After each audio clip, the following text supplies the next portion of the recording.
Intanto ringrazio la comunità ebraica di Venezia che ha concesso il patrocinio alla nostra iniziativa e ringrazio l'Ateneo Veneto per aver condiviso con noi questa idea e la realizzazione di questo incontro.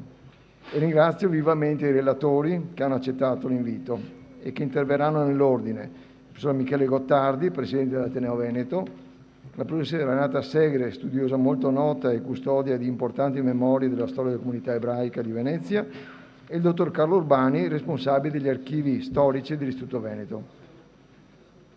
Questi relatori ricorderanno la nobile figura del professor Giuseppe Iona, figura di spicco nella comunità israelitica e nella società veneziana della prima metà del Novecento.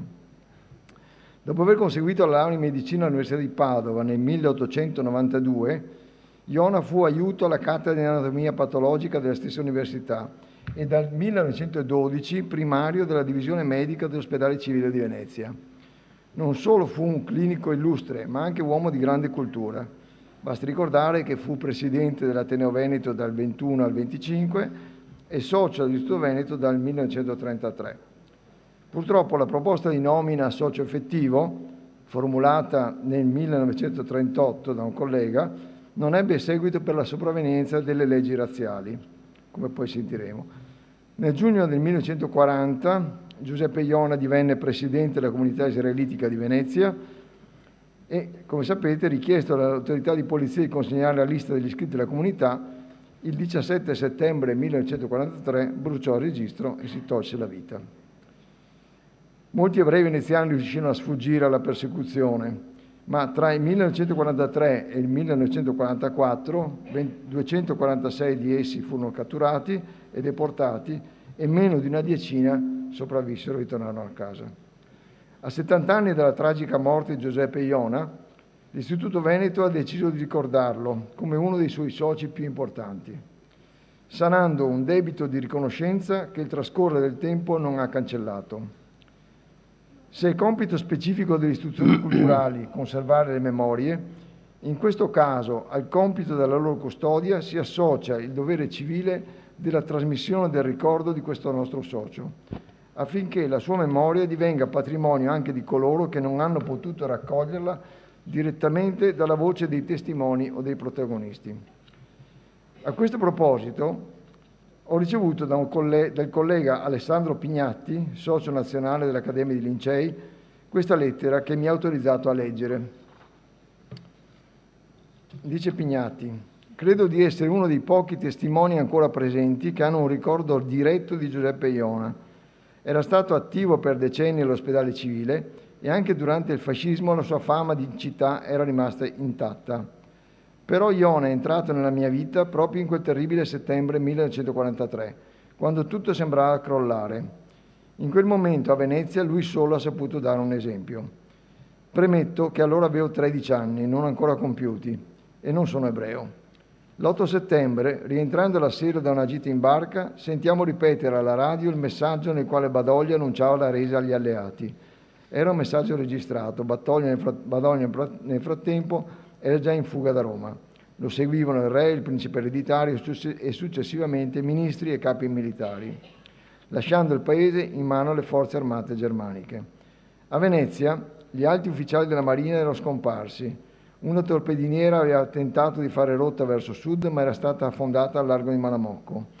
2 giorni dopo, i tedeschi avevano preso saldamente possesso della città e cominciavano ad arrivare le navi che portavano migliaia di soldati italiani catturati nei Balcani, stremati dalla fame e dalla sete, destinati ai campi di concentramento in Germania. Giovani universitari e studenti di liceo si riunivano, ma erano confusi, smarriti e senza speranza. In un angolo io li ascoltavo in silenzio. In questo momento drammatico arriva la notizia, ripetuta dall'uno all'altro a bassa voce, che il professor Iona si è tolto la vita, per non consegnare alla Gestapo la lista degli ebrei abitanti a Venezia. È stata una tragedia, ma per noi giovani e giovanissimi anche un esempio illuminante. C'era ancora chi aveva il coraggio di tenere la schiena dritta, senza paura, anche se questo costava la vita. L'esempio di Iona è stato fondamentale perché molti giovani, studenti, operai, militari sbandati, arrivassero a una nuova consapevolezza, Ha segnato una via lunga e sofferta e tra quelli che hanno raccolto questo messaggio e che frequentavano casa nostra, ricordo mio fratello Eugenio, Chinello e Gianmario Vianello, che ben presto finiranno in prigione, Teresio Pignatti, poi partigiano nelle Marche, Marco Stringari, combattente di una brigata partigiana che lascerà la vita sulle montagne. Io, grazie alla giovane età, mi rendevo utile soltanto portando messaggi ed altro. Il ricordo di Iona è sempre rimasto vivo nella mia memoria e sono sicuro abbia aiutato molti come me a trovare la capacità di reagire pur in condizioni di grande inferiorità e di arrivare al 28 aprile 1945, quando si poté festeggiare in piazza San Marco l'arrivo delle avanguardie alleate insieme alla resa degli ultimi reparti tedeschi. Con il sacrificio della propria vita, Iona ha indicato la via verso la libertà a tanti giovani che fino a quel momento avevano conosciuto soltanto le fantasie brutali e megalomani del fascismo. Il suo insegnamento rimane nei figli e nei figli dei figli. Sandro Pignatti. Ecco, io credo che questa sia una parte, ovviamente minima, dei ricordi che ci sono di questa bellissima figura di Iona nelle persone che hanno avuto modo direttamente di conoscerlo o indirettamente, insomma, che hanno vissuto comunque in quel periodo. Adesso diamo inizio a questo incontro con invece delle relazioni più puntuali, la prima delle quali è affidata al professor Michele Gottardi, presidente dell'Ateneo Veneto di Scienze e Lettere d'Arte, si chiama anche di Scienze e Lettere d'Arte come il nostro istituto, e che appunto ha una relazione dal titolo Il Presidente dell'Ateneo Veneto tra novità e discontinuità. Grazie. Grazie, buonasera a tutti. Il titolo potrebbe legarsi a molte tra le presidenze degli ultimi 100 anni probabilmente, ma come vedremo e come cercherò di dimostrare questa sera, la presidenza di Iona si pose tra continuità e discontinuità in un momento in cui, in particolare, essere discontinui significava non essere omologati e ciò di per sé era già molto difficile. Iona, eminente medico tra i molti insigni che ricoprirono l'incarico di presidente dell'Ateneo, perché l'Ateneo ha per sua tradizione una scuola medica al suo interno che nasce sin dalle origini, dal 1808 e poi 12. Come avete sentito, legò il suo nome non solo all'Istituto di Campo San Fantin, ma a questo Istituto di Campo Santo Stefano e alla comunità ebraica, alla presenza, direi, militante del suo essere medico. E poi a quell'esempio di cui giustamente oggi è stato fatto cenno. Nacque a Venezia il 28 ottobre 1866 e frequentò il liceo Foscarini, cosa che non era desueta né poco usa nella comunità ebraica, che anche lì si divideva, così come ancora oggi accade, tra i due licei cittadini. Ma al Foscarini vi erano, secondo un cursus honorum che portava molto spesso poi verso l'Università di Padova, vi erano personaggi molto importanti, due in particolare lo formarono: il filosofo di origine spalatina Giorgio Politeo e il matematico Aureliano Pfeifhofer, allievo di Giusto Bellavitis, che se non sbaglio è stato anche presidente dell'istituto, e Pfeifhofer fu un matematico dalle straordinarie capacità didattiche, uno che per primo pubblicò una serie di manuali a larghissima diffusione nelle scuole italiane fino all'inizio del Novecento, tradotti in inglese, tedesco e persino in giapponese. Iscrittosi all'Università di Padova, Iona si laurea in medicina nel 92, diventando, come abbiamo sentito, assistente di anatomia patologica. Entra all'ospedale civile pochi anni dopo, nel 96, e ci rimase per 40 anni, fino al 36. 40 anni di attività noti per l'umanità e la grande competenza come primario di anatomia patologica, prima dal 6 al 12 e poi di medicina interna. Fu per qualche anno anche direttore del gabinetto batteriologico dell'ospedale. Proprio questo fattore umano, che non è sempre una caratteristica dei primari, lo aveva portato ad avere un soprannome quale quello di medico dei poveri, come ricordò il suo assistente Mario Battain, nella commemorazione che l'Ateneo promosse all'indomani della liberazione, come ultimo atto della presidenza dell'Agnola, prima dei commissariamenti che l'Ateneo ebbe tra il 45 e il 47 sotto le figure di Arcangelo Vespignani e di Nono. Iona, invece, in una corrispondenza privata, rivolgendosi allo stesso Battain, aveva scritto qualche anno prima: «Come medico ho dato sempre ai miei malati tutto me stesso, in ospedale e fuori, con l'identico animo. Ho sentito infinitamente, spesso ansiosamente, la responsabilità del compito affidatomi. Durante la Prima Guerra Mondiale fu ufficiale superiore della Croce Rossa, ispettore sanitario, consulente medico-legale negli ospedali militari. Prende la libera docenza in patologia speciale medica, insegna in varie materie mediche. Se devo dire la verità, il mio primo ricordo del nome è il padiglione dell'ospedale. Poi uno fa dei percorsi e comincia a sapere anche la storia della città. Però sarebbe curioso di sapere quanti, quando prima o poi si riinaugurerà il nuovo padiglione Iona, sapranno o sanno a chi effettivamente è legato il suo ricordo. Iona fu anche autore di numerosi scritti e contributi scientifici di argomento clinico e anche di storia della medicina. Ricordo solo quelli, giusto proprio visto per stare nell'ambito dell'Ateneo, quelli che sono usciti nella rivista. Il problema ospedaliero e il nuovo programma del Comune, 18-19, di un medico veneziano del Settecento, nel 32, la Società Veneziana di Medicina, nel 34, e Venezia Medica del Settecento, nel 38, quindi alla vigilia della sua espulsione. All'Ateneo Veneto entrò in qualità di socio il 27 maggio 1901, 5 anni dopo dunque aver cominciato a lavorare al civile. Il 30 dicembre del 3, 2 anni dopo, diventa consigliere accademico, carica che ricoprì più volte dopo la sua presidenza. Presidenza 21-25, nel 25 finisce e Giordano, che gli riprende il posto, lo nomina consigliere. Lo sarà ancora nel 34 e poi nel 35. Il 10 aprile del 21 venne eletto presidente in sostituzione del collega primario Davide Giordano, che aveva vinto le elezioni a sindaco di Venezia pochi mesi prima. E dopo un periodo di incertezza, in cui Giordano aveva cercato di mantenere entrambi gli incarichi, il neosindaco subentrerà le dimissioni e appunto gli subentra Iona, vicepresidente Arnaldo Segarizzi e poi dopo la sua scomparsa Pietro Rigopon. Mentre il segretario accademico fu un giovane studente di storia dell'arte, tale Giulio Lorenzetti, che troveremo poi di nuovo. Giordano era stato uno degli esponenti di rilievo del nazionalismo della prima ora, anch'egli chirurgo di fama e primario al civile, fondatore di Alleanza Nazionale con Pietro Orsi, altro socio molto attivo in Ateneo, poi vicepresidente dello stesso Giordano e il suo successore alla guida del comune qualche anno dopo, quando si fonderanno tutti i comuni nella Grande Venezia. Assieme a Orsi anche Giovanni Giuriati, altro fondatore di Alleanza Nazionale, era stato eletto nel 21 a socio dell'Ateneo. Giordano era un valdese di religione e aveva fondato anche, e qui cominciano i contatti con Iona, aveva fondato con Iona la Società Italiana di Storia Critica delle Scienze Mediche e Naturali.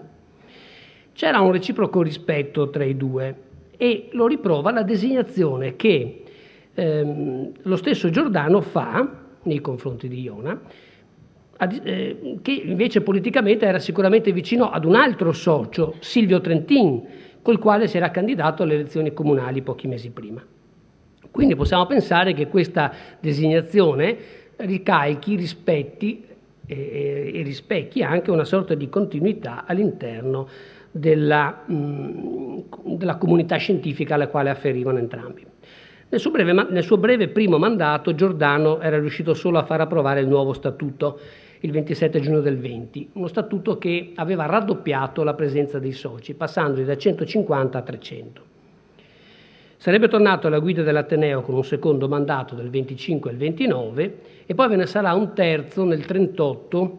Al momento delle leggi razziali hanno bisogno certamente di un uomo di potere, ma abbastanza moderato rispetto ad altri, e quindi rimettono Giordano, che ormai è avanti con gli anni e che ha già preso le distanze, per esempio, da un altro personaggio molto scomodo che circolava per l'Ateneo in quegli anni e che era l'avvocato Brass, che invece quanto a presenza era fortemente squadrista, uno dei pochi che poi viene espulso dopo il 45, salvo poi la riabilitazione negli anni 60. Giordano fu, dicevo, anche l'ultimo sindaco della Venezia storica, del centro storico. Dopo il passaggio alla Grande Venezia nel 26, quindi inglobando Mestre, i comuni delle isole e della terraferma, il primo podestà è appunto Pietro Orsi. Ma alcune delle direttive di Giordano vennero senz'altro recepite da Iona, a cominciare da quella della maggiore apertura dell'attività dell'istituto, anche appunto in forza di questo nuovo allargamento che aveva di fatto raddoppiato i soci residenti. Riguardo al proprio il nuovo statuto, il neopresidente Iona nel discorso di chiusura dell'anno accademico 2021 così commentava l'incremento del numero dei soci. Cito: «Io non dubito di trarre i più lieti auspici di questa corrente di linfa viva e sana entrata nella nostra compagine. Essa saprà sempre legare di più il nostro Ateneo alla vita cittadina, promuoverne il progresso attraverso la diffusione insistente e illuminata di ogni utile iniziativa». Ecco che proprio negli anni di questa rinascita dell'Ateneo, Iona si faceva dunque attivo promotore di molte iniziative, che cercheremo di scorrere velocemente, con l'obiettivo di rendere l'Ateneo, cito testualmente, nel tempo stesso fedele al suo passato e consono ai tempi nuovi. Tra gli altri ingressi, soprattutto le socie e i soci ebrei ebbero un ruolo importante. Si calcola che la loro percentuale tra i membri dell'Ateneo si è giunta al 15% attorno al 1930.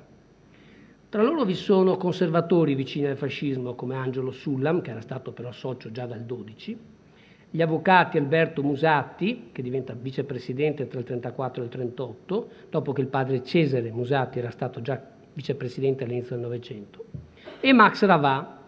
Non a caso li troviamo tutti alla guida della comunità in vari ruoli in quegli stessi anni, ma troviamo anche progressisti come lo stesso Iona, che appunto nel 21 si era candidato alle amministrative con la Democrazia Sociale di Trentino, ma anche Fano, Amelia e Angelo o Raffaello Levi. Per questo le leggi razziali del 38 furono qui ancora più odiose e le loro conseguenze ancora più tangibili.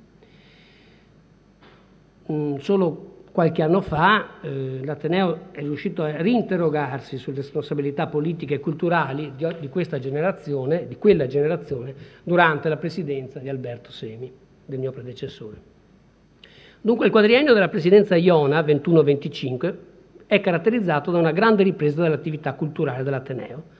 La guerra aveva rallentato la tradizionale attività. Ricordo che, a differenza di quanto accade nella Seconda Guerra Mondiale, durante la Prima Guerra Venezia è sfollata. Nel 17 è uno dei pochissimi anni della storia dei 200 anni dell'Ateneo in cui l'Ateneo è chiuso. Neanche nel 48-49, durante l'assedio della Repubblica di Manin, l'Ateneo viene chiuso, anzi ospitava gli sfollati. Nel 19 si era deciso di abolire il biglietto d'ingresso alle conferenze cittadine, considerando tale atto uno sprone a una maggior partecipazione della popolazione. Una volta avveniva questo, cosa che se qualcuno ha avuto la fortuna di fare una conferenza all'estero vede che è ancora presente. Nelle società di cultura simili alle nostre, le istituzioni culturali, c'è una sorta di biglietto d'ingresso, che va evidentemente al sostegno, ma che credo che per la tradizione veneziana parleremmo ai muri, se fosse una situazione del genere. Nonostante le difficoltà, però, continuava a essere il portavoce degli interessi di un certo notabilato cittadino, che seppure molto vicini a quelli del prorompente nazionalfascismo, continuavano ad avere una certa forte autonomia. Nell'aprile del 21, quindi appena diventato presidente, all'assemblea di aprile vengono eletti molti soci provenienti dalle terre redente, quindi Trento, Trieste, l'Istria, la Dalmazia. Ma quando nell'agosto successivo si chiede da parte di alcuni soci di eleggere per acclamazione il poeta, il vate Gabriele D'Annunzio, il professor Naccari esprime una remora molto profonda, perché dice di ritenere tale procedimento un pericoloso precedente e questo è sufficiente per non far dare questo procedimento per non rendere socio D'Annunzio. Tuttavia non si risparmiarono neppure all'Ateneo momenti di scontri violenti. Nel 22 si blocca Fradeletto, che doveva tenere in Ateneo una conferenza dal titolo Il 20 settembre e la questione romana, perché Fradeletto è visto come un sostenitore, un difensore di Volpi, fautore o perlomeno favorevole al trattato di Rapallo che aveva messo ordine nella questione di Fiume, che invece i nazionalisti guidati da Piero Foscari avevano ritenuto assolutamente ignominioso, perché a loro detta smembrava i vecchi domini, gli antichi domini della Serenissima. Per impedire a Fradeletto di parlare, in una delle poche occasioni, delle poche situazioni di violenza che si registrano nell'aula magna dell'Ateneo, gli squadristi guidati da Stefano Sciaccalunga irruppero appunto nell'aula magna.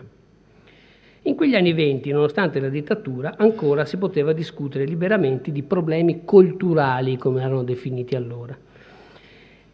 E come li aveva definiti il Presidente aprendo un dibattito il 5 gennaio del 24, un dibattito in cui oltre allo stesso Iona partecipano Pietro Orsi e Giulio Lorenzetti, che avevano certamente idee ben diverse sia sulla realtà che sulla idea di cultura e spesso antitetiche, ma nel quadriennio di Iona si discusse di molto, poi su questo tema ritorniamo, nel quadriennio di Iona si discusse anche di molto altro, dalla comunicazione di Venezia con la terraferma, dal problema del futuro ponte, perché è vero che il ponte si fa all'inizio degli anni 30, ma se ne discute già da subito dopo la guerra, parlo del ponte automobilistico evidentemente, al rilancio del porto nella nuova realtà di Marghera, siamo nel 23, e il protocollo di Volpi era stato firmato, Volpi e gli altri, è stato firmato nel 17.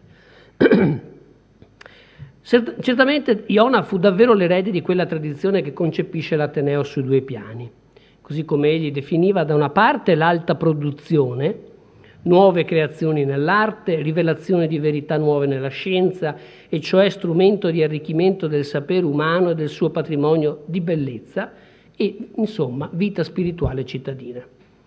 Dall'altra parte, ancora con le sue parole, ma accanto, ciò che è diffusione di sapere. Questa, come la chiamava, popolarizzazione della cultura, ovvero la divulgazione statutaria che ancora oggi è all'articolo 1 dello Statuto, Iona la propagò dando impulso alla biblioteca circolante, che era rimasto auspicio del suo predecessore Giordano, e dando nuovi cicli di lezione di storia del costume, della cultura e del teatro, che si affiancarono ai tradizionali corsi di storia veneta. In questa linea si immette anche la celebrazione, a fianco del più consueto famedio veneziano Marco Polo, Tommaseo, Manin e tutti gli altri, del terzo centenario della morte di Paolo Sarpi, che portò alla pubblicazione di un volume di studi, Paolo Sarpi e i suoi tempi, e alla posizione di una targa commemorativa sul monumento eretto in Campo Santa Fosca già nel 1892. La vicenda ebbe anche uno strascico polemico in alcuni soci ecclesiastici, che alla vigilia della cerimonia di consegna della targa, il 15 gennaio del 23, rassegnarono pubblicamente e polemicamente le dimissioni. Monsignor Giovanni Jeremic, rettore del seminario, Ferdinando Apollonio, arciprete di San Marco, Salvatore Urbani, Giovanni Costantini e il fratello Cesco, arcivescovo di Teodosia e nunzio in Cina, che ovviamente non sarà stato senz'altro avvisato dal fratello, dichiararono di non poter accettare che l'Ateneo ricordasse in quel modo un personaggio noto per le sue frequentazioni con protestanti ed eretici, anche perché tale decisione era stata presa in modo frettoloso. Iona ebbe buon gioco nello smontare elegantemente la polemica. I tempi erano mutati e anche se la figura di Sarpi riscuoteva ancora risentimenti papisti, non si poteva più ignorarne l'importanza storica e l'incidenza politica nel suo tempo. Inoltre, ricordava Iona il 28 febbraio del 23, cito da un verbale di un consiglio accademico, le modalità sono state rese note molto tempo prima. Insomma, era stato tutto pretestuoso. Lo capirono anche gli ecclesiastici che scrissero una lettera in cui ritiravano le dimissioni per il bene dell'Ateneo. Altro esempio di libertà culturale fu la conferenza tenuta in Ateneo il 1 febbraio del 25 dallo scrittore, poeta e filosofo indiano Rabindranath Tagore, da sempre fautore del dialogo tra le culture diverse e dalle religioni tra Occidente e Oriente, in un'osmosi probabilmente un po' diversa da quell'attenzione verso est che cercava un socio come Giuseppe Volpi, che divenne appunto socio onorario, passa sempre per la linea più diretta, nel 26. La vivacità dell'Ateneo di Iona ebbe positivi riscontri. È noto il giudizio che ne dava una figura idealmente ben lontana da lui come Gino Damerini, che percependo la discontinuità col passato e con altre istituzioni più paludate, dichiarava nel 24 sulle pagine del Marzocco che l'Ateneo, cito, si è coraggiosamente evoluto e ha spalancate le porte del Tempio, non è una citazione casuale evidentemente, le porte del Tempio alla città, pur nella difficoltà economica nelle quali si dibatteva. Una linea che sarebbe stata ripresa all'inizio degli anni 30 anche dalla presidenza dell'eclettico Giovanni Bordiga. Devo qui citare Marina Niero, che ha scritto un saggio in corso di pubblicazione negli atti di un convegno su Bordiga, e Bordiga è stato un personaggio che ha presieduto tutto quello che si poteva presiedere a Venezia, è stato socio di tutte le istituzioni che poteva associarsi, tra cui anche l'Istituto Veneto, ha presieduto la Querini, il Dante Alighieri, ha presieduto pure l'Ateneo, ha fondato lo IUAV e poi con buona pace si è ritirato. E però la sua presenza, come vedremo poi in un'ultima citazione, è molto vivace in questi anni, anche in Ateneo. Bordiga, per esempio, soffre tutta una serie di problemi economici, siamo all'indomani del 30, del 29, quindi altre crisi economiche, però riuscì almeno a ripubblicare la rivista sotto la direzione di Manlio Dazzi, continuando anche lui, come scriveva, a identificare i compiti dell'Ateneo, uno volto all'avvenire, l'altro al passato, uno di azione, l'altro di legame con la memoria. Come dicevo prima, l'attività culturale dell'Ateneo degli anni 20 era incardinata su un fulcro di lezioni il cui tema faceva da volano ad altre iniziative. Ad esempio nel 23 si continuò a proporre la vita culturale italiana nel XIX secolo, tema iniziato l'anno precedente, e Nino Barbantini, il grande storico dell'arte, tenne delle lezioni sull'arte italiana nell'Ottocento. Non mancavano all'interno delle assemblee il dibattito, non mancava, come quando Naccari attaccò invece la recente istituzione della biblioteca circolante per il pubblico di media cultura, che alcuni soci consideravano non adatta al livello culturale dell'Ateneo, ma piuttosto meglio indicata per l'università popolare e per le biblioteche parrocchiali. Ma all'obiezione avanzata dal presidente Iona, che ricordava come tale iniziativa fosse stata approvata dallo stesso Giordano, nessuno trovò da eccepire. Quindi notiamo anche, come dire, una certa valenza diplomatica nella presidenza del dottor Iona. La biblioteca fu aperta il 5 giugno del 22, restò a lungo attiva fin dopo la Seconda Guerra Mondiale, coordinata da un'apposita commissione, partendo da un nucleo di 3.000 volumi che andò accrescendosi negli anni. Iona ricordò poi nell'assemblea del febbraio 24, cercando di giustificare la scelta dell'argomento per il nuovo anno, perché in quegli anni ogni tanto si sceglieva un argomento che veniva poi sviluppato nel corso di tutto l'anno accademico, che lo spunto per il tema problemi di alta cultura a Venezia erano state alcune relazioni pubbliche fatte da lui stesso, da Orsi e Lorenzetti, che avevano riguardato l'idea di fare di Venezia un polo culturale nazionale, pari a quanto stava accadendo a Milano. Sarò veloce, ma le citazioni sono divertenti, se può essere divertente guardare indietro in questo modo, perché sembrano, cioè come dire, le avremmo potute scrivere noi. Quando si dice il presidente dell'Ateneo espose in una relazione limpida, efficace, le ragioni, gli intenti del movimento, eccetera. Fece notare come non si voglia affatto imitare l'esempio di Milano, che con la sua nuova università mira a sopprimere l'antica sede degli studi universitari lombardi. Noi invece crediamo che l'Università del Veneto debba continuare a essere quella di Padova, e questa è una formazione fondamentale. Ma egli dimostrò anche che Venezia ha tradizioni di alta cultura, perciò oggi in questo fervore di iniziative che si manifesta nelle principali città, Venezia deve ricordare che questo suo passato le impone dei doveri, e tra le varie e fa una serie di suggerimenti che adesso vediamo. Ma ancora meglio è quando poi dice, volendo proporre tra l'altro dei corsi, un corso di storia dell'arte da tenere al Correr, una scuola di archivistica come poi verrà fatta. Questi corsi potranno servire a favorire la preparazione di nuovi studiosi, di nuovi insegnanti, di nuovi docenti, e sarà un gran bene per l'archivio della nostra città, che ha bisogno di essere fornito di giovani appassionati, eccetera. Finalmente questi corsi porteranno anche un altro vantaggio: siccome gli insegnanti saranno necessariamente archivisti e bibliotecari, così essi potranno calcolare sopra un assegno speciale in aggiunta al loro stipendio.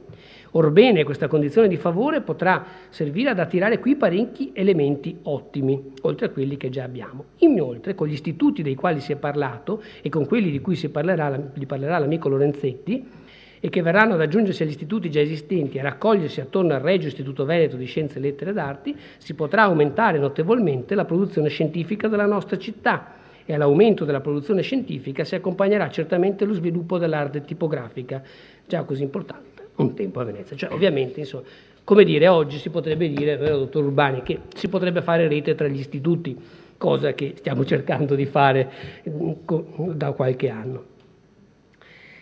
E ancora, scriveva Iona, l'incremento da darsi a particolari istituzioni veneziane di produzione culturale, sia nel campo scientifico, pensava ad esempio di un istituto anatomo-patologico presso l'ospedale civile e di un istituto di idrobiologia marina lagunare e appunto, come dicevo prima, una scuola di archivistica e infine nel campo didattico-artistico una scuola superiore di architettura e di storia dell'arte da fondare al Correr, e su questo poi interviene nel dibattito appunto Bordiga, ricordando che invece una scuola di architettura è bene farla autonomamente, e nascerà poi l'IUAV di lì a qualche anno. Nonostante il Presidente ritenesse che le sole forze dell'Ateneo difficilmente sarebbero state in grado di realizzare quanto proposto e che tale responsabilità fosse da affidarsi al Comune di Venezia, tuttavia gli sembrava assai opportuno un approfondimento, e questo avviene appunto nel corso del 24. Tra l'altro con due indirizzi: il primo di sfiducia nei confronti del Comune, non ritenuto in grado di svolgere l'importante compito di dibattito pubblico e dove le questioni avrebbero finito per essere dimenticate. La seconda, che appoggiava l'idea del Presidente di affidare al Comune l'iniziativa, facendo però in modo che l'Ateneo e altri istituti culturali cittadini lo coadiuvassero. Appunto, come dicevo prima, Bordiga interviene dicendo che tiene particolarmente l'istituzione a Venezia di una scuola superiore di architettura, problema particolarmente caro e intorno a cui da anni non manco di occuparmi.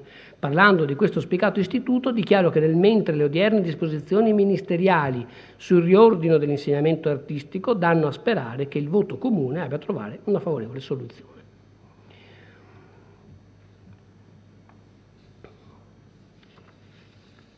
L'anno successivo, nel 25, 18 gennaio, Angelo Fano, presentando la grave situazione dell'edilizia a Venezia, propose che fosse indetta all'Ateneo una commissione intitolata Amici della Casa, che si prendesse a cuore tale dibattuta questione cittadina.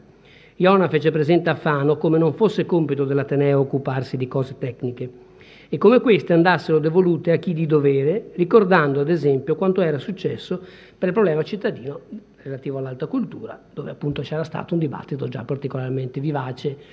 Tenete presente che qualche anno dopo, quando la censura diventa sempre più forte, proprio nei confronti di Fano si esercita una censura prefettizia, perché ha ripreso e ridiscusso il tema dei restauri a Venezia, che chiaramente era un tema politico, perché si dimostrava e si discuteva di come in realtà lo Stato e il Comune non facessero niente per la salvaguardia della città. E questo diventava un tema politico, infatti il presidente Marangoni in quel tempo subì una censura da parte dell'autorità politica. Mi avvio alla conclusione. Oltre ai problemi istituzionali, l'Ateneo dovette affrontare il problema logistico della sua sede, cioè della proprietà dell'ex scuola dei Picai. Durante l'assemblea del 24 venne data comunicazione della lettera dell'Intendenza di Finanza dove si caldeggiava la risoluzione della questione, perché da sempre, dal 12, la sede dell'Ateneo era data in concessione al Comune, che la dava poi in concessione all'Ateneo. Quando un paio d'anni fa un ministro della Repubblica italiana, che risponde al nome di Calderoli mi pare, ha fatto il decreto per la semplificazione normativa, aveva abolito la concessione da parte dello Stato della sede all'Ateneo. Voi potete immaginare quella mattina quali coccoloni abbiamo avuto. Poi per fortuna abbiamo un archivio che funziona e siamo andati a vedere che nel 1937 invece viene data dall'amministrazione dell'Intendenza di Finanza la concessione definitiva a titolo gratuito dello stabile dove ancora ha sede. Cosa vuol dire questo? Vuol dire che prima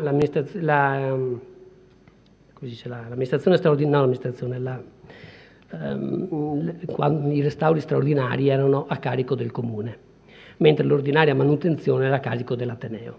Nel momento in cui il comune si libera e lo Stato si libera, se il tetto crolla resta nei soci il doverlo rimettere a posto, e questo era un problema fondamentale anche allora.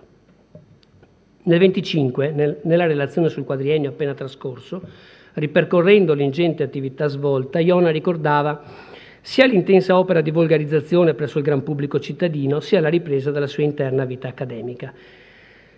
Cito: per la prima noi desiderammo sempre la cooperazione delle nobili forze cittadine e richiedemmo o accettammo il concorso di uomini chiari di ogni parte d'Italia, che sempre si dimostrarono onorati di salire questa nostra cattedra.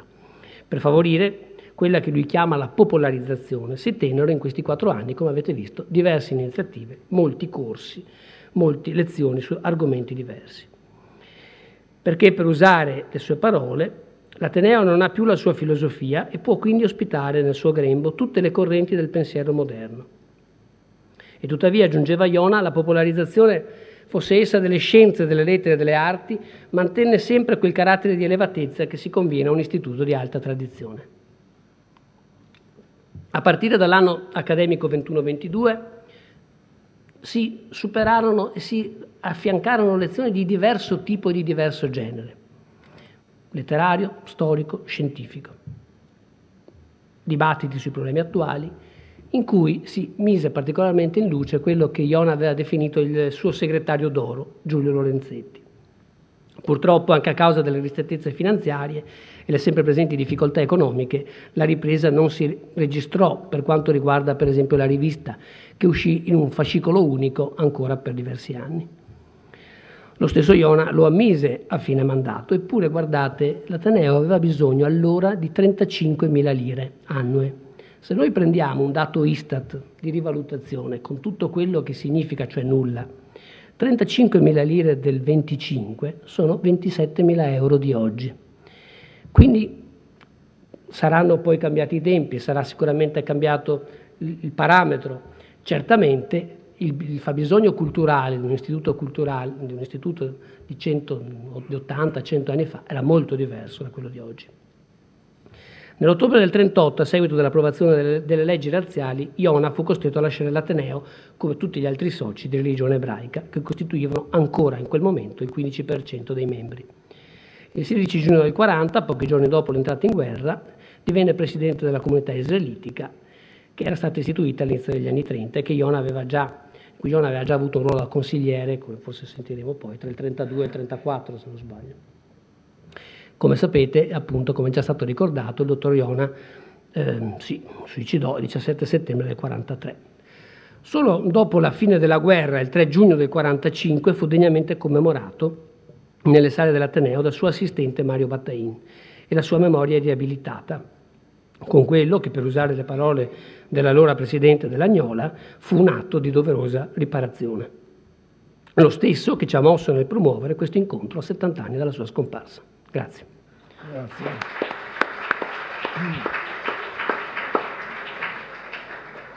Ringrazio Michele Gottardi per questa dettagliata presentazione del ruolo che Giuseppe Iona ha avuto nell'ambito dell'Ateneo Veneto e tutte le dinamiche diciamo interne anche alla vita dell'Ateneo. E adesso passo la parola alla professoressa Renata Segre, che parlerà sul presidente della comunità israelitica a Venezia, cioè Iona, presidente della comunità israelitica. Prego.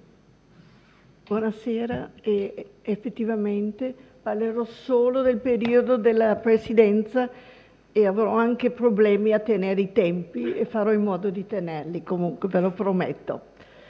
E per questo mi scuso, in gran parte leggerò, però con un po' di... Il 16 giugno del 1940 il professor Giuseppe Iona veniva eletto all'unanimità, 7 voti su 8, perché era assente l'avvocato Gino Bassi, presidente del consiglio di amministrazione della comunità israelitica. Per comodità la chiamerò sempre la comunità ebraica di Venezia. lo affiancavano, parola che egli amava sottolineare, gli 8 consiglieri. Facciamo i nomi: i 3 componenti della giunta, come oggi sono 3, i membri del Consiglio erano 9, adesso sono 7, comunque i 3 componenti della giunta erano stati eletti ciascuno con 6 voti. Si trattava del cavalier Vittorio Fano, acclamato vicepresidente, l'avvocato Raffaele Levi e l'ingegner Guido Sullam. E mi scuserete se metto tutti i titoli, perché malgrado le note nuove interdizioni figuravano sempre accuratamente accanto ai cognomi. Fuori dall'organismo di comando restavano gli altri 5, tra cui ricordiamo in particolare il professor Gino Luzzato, che aveva ricevuto solo 3 voti. Gli altri, tanto per citarli, sono il dottor Carlo Bassi, il dottor Guido Levis, il signor Marco Iarac, oltre naturalmente a Gino Bassi, che abbiamo visto che era assente. Erano stati eletti da una platea di 302 contribuenti e perciò stesso aventi diritto di voto la domenica precedente, che era il 9 giugno. A presentarsi al seggio furono in effetto 126, di cui 14 con una delega, per un totale quindi di 140 voti espressi. Erano cioè meno della metà del corpo elettorale e si trattava di capofamiglia, in netta prevalenza naturalmente uomini, ma non mancò per qualche signora, vedova o single che fosse, comunque purché fosse capofamiglia. E alle donne si imputano in massima parte le 14 deleghe. Mi piace segnalare, fra i tanti, un caso forse curioso, certo emblematico, soprattutto nel nostro caso. Nell'elenco di coloro che si recarono personalmente al seggio compare anche una delle 2 sorelle di Giuseppe Iona, Amalia, sposata con le Santi. Nelle schede anagrafiche che censiscono gli ebrei presenti a Venezia la sera del 22 agosto 1938 risulta essere una israelita, moglie da oltre 20 anni di un cattolico, sempre tra virgolette. Insomma, un caso di matrimonio misto, nel quale la parte israelita, se non affatto abiura e per la legislazione razziale, considerata iscritta alla comunità, a questa versa le tasse e in questa veste partecipa alla scelta dei suoi organi dirigenti. L'altra sorella Paolina, la più anziana della famiglia, inferma e convivente con l'unico fratello, non poteva perciò figurare negli elenchi dei votanti, anzi morirà ben presto e la sola Maglia arriverà a vedere la liberazione. Così, per la legge Falco, quella del 31 che regola le comunità ebraiche, gli ebrei, donne e uomini che fossero, godevano di un diritto politico, un privilegio, che non era concesso al loro coniuge cattolico. Il giorno dopo, ossia lunedì 10 giugno, Mussolini proclamava dalla piazza Venezia di Roma l'entrata in guerra dell'Italia, confidando, illudendosi, certo illudendo i suoi rassegnati sudditi, di poter approfittare con poca spesa e fatica dell'avanzata che pareva inarrestabile del suo alleato tedesco. La notizia dava occasione a manifestazioni plateali di entusiasmo, mentre il prefetto si assicurava che a Venezia, per mantenere l'ordine pubblico, venissero applicate rigorosamente le misure razziali, quelle che con un eufemismo il rabbino Tolenghi negli stessi giorni definiva leggi sugli ebrei italiani. E il timore evidentemente del prefetto è che ci fossero possibili reazioni scomposte, si diceva allora, imprevedibili direi io, in ambito ebraico. L'elezione Iona fu subito accolta con sollievo e benevolenza dalle autorità, benché solo in ottobre divenisse effettiva con la ratifica ministeriale e il conseguente subentro al commissario governativo cavalier Aldo Finzi, che era rimasto in carica per 3 anni.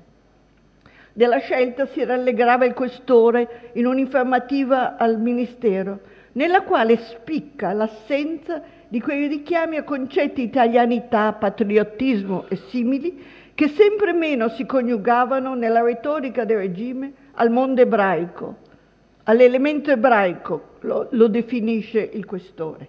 e in ogni caso non erano certo consoni al temperamento e alla condotta civile di Iona.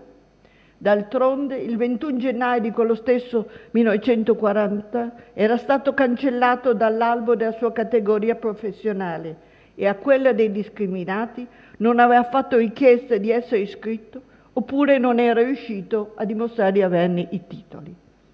A onor del vero, una discriminazione gli era stata riconosciuta, ma di tutt'altro genere, quella di tenere al proprio servizio una domestica cattolica, poi divenute due, per accudire lui e la sorella inferma Paolina, appunto, che abbiamo visto.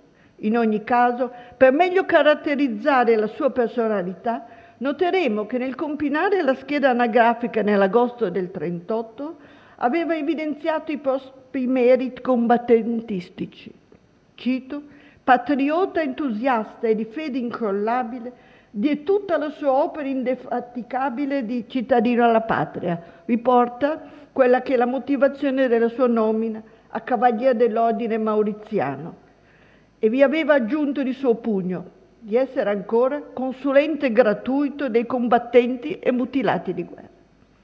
Ormai in pensione, medico primario emerito dell'ospedale civile di Venezia, secondo la dizione ufficiale, e, almeno in via teorica, privato della capacità operare nella sua professione, aveva visto le sue giornate farsi meno intense e impegnative, mentre tra i maggiorenti, non è una bella parola ma insomma ci capiremo, ebrei, ci si veniva convincendo che fosse la personalità più idonea a rispondere nel migliore dei modi alle nuove prove che la comunità ebraica si sarebbe trovata a dover affrontare.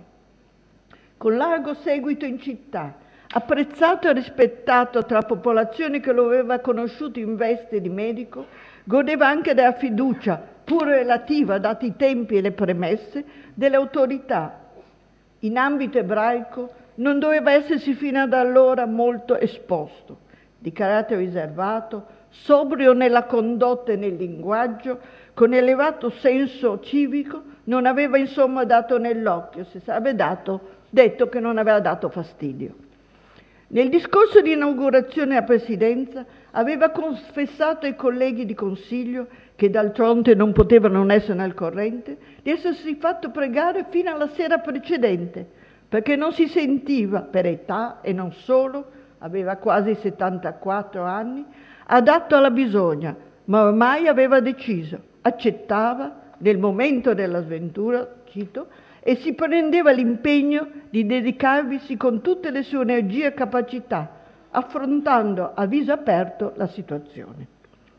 La comunità di Venezia, non diversamente da tutte le altre in Italia, anzi a maggior ragione per la sua impronta di grande comunità, per numero di iscritti, caratteristiche culturali e storia, era tornata ad essere, quasi per antonomasia, un ghetto. Con una celerità e uno zelo degni di miglior causa, la legislazione razziale aveva plasmato la realtà ebraica e le sue istituzioni in meno di 2 anni, modificandone la stessa ragione d'essere. Da ente a carattere religioso e fondamentalmente su scelta volontaristica, l'aveva trasformato in un organo rigidamente strutturato, dotato di funzioni pubbliche e dalla natura amministrativo-decisionale obbligatoria. Dal riconoscimento della qualifica di ebreo attribuita dal rabbino capo, nel caso nostro il dottor Adolfo Tolenghi, attribuita all'individuo sulla base di criteri ministeriali più stringenti di quanto non fossero quelli tradizionali, discendeva una condizione personale di necessità, vincolante sul piano dei diritti e doveri, dello status giuridico, della situazione economica e persino sociale. Il mutamento era stato subitaneo e immediatamente percepito a ogni livello, così come il fatto che nessun problema della comunità era stato risolto, mentre se ne erano esasperati altri e altri ancora erano insorti e forse a prima vista apparivano più significativi perché appunto nuovi o perché a esserne colpiti erano strati della popolazione ebraica che dalle miserie del ghetto si erano emancipati. sia trasferendosi in altri quartieri, sia migliorando le proprie condizioni esistenziali, sia, non ultimo, allontanandosi dalle tradizioni a vite. In un elenco delle questioni che angustieranno, termine che Iona trovo molto appropriato e uso sovente, che angustieranno la sua presidenza e a cui non potrà, per forza di cose, che porre rimedi estemporanei, mancandogli ogni potere di iniziativa e prospettiva di lunga durata, indicheremo l'impoverimento di massa conseguente alla disoccupazione e aggravato dalla guerra, l'afflusso crescente e la necessaria assistenza ai profughi, altra conseguenza della guerra, questa volta fuori dai confini italiani, e il funzionamento delle strutture scolastiche, quasi a totale carico della comunità stessa. D'altronde, purtroppo, l'unica possibile risorsa da cui attingere per le inderogabili necessità di bilancio si stava anch'essa consumando, se non addirittura esaurendo. Consisteva naturalmente nel conforto finanziario delle famiglie più abbienti, ossia di imprenditori, professionisti e intellettuali. E la riprova è nella riduzione superiore al 10% dei contribuenti che furono ammessi a votare nell'agosto di 2 anni dopo, del 42, per il rinnovo parziale, 1/3, come si fa ancora oggi, del Consiglio. Erano diventati 268, 34 in meno rispetto al 40. Vi è invece qui un aspetto che esulava del tutto dalla diretta sfera del governo, nel quale la presidenza Iona, coadiuvata dalla rinomanza di alcuni suoi cospicui consiglieri, poteva farsi valere, sempre entro certi limiti ben predefiniti, grazie alla propria reputazione e autorevolezza personale a livello veneziano. E questo consisteva nell'attutire le conseguenze di rapporti, legami privati e di gruppo che d'improvviso in ambito cittadino erano venuti meno. La brusca interruzione di frequentazioni fino a poco prima consuete che condannava gli ebrei a sentirsi respinti da un mondo in cui si erano identificati, alimentava in loro un senso di straniamento e insicurezza, una sensazione dolorosa che colpiva in modo particolare la borghesia imprenditoriale delle professioni, ma produceva risvolti spiacevoli, frustranti anche tra i cosiddetti ebrei di ghetto, tutti abituati, proprio per la conformazione urbana veneziana, a una realtà tanto diversa da quella vissuta da ogni altra città italiana provvista di quartiere ebraico. Con l'isolamento si era prodotto anche un altro vulnus nella società ebraica, quel senso di partecipazione alla comunità cittadina e di condivisione della sua realtà conquistati in oltre un secolo di unità nazionale si veniva smarrendo. E nell'annullamento di ogni riconoscimento di un ruolo, una funzione, persino di un rango nella società cittadina, si percepiva un'offesa della stessa dignità personale. A rivendicarle la valenza erano con nobili parole la lettera che Iona indirizzava al prefetto nel maggio del 41.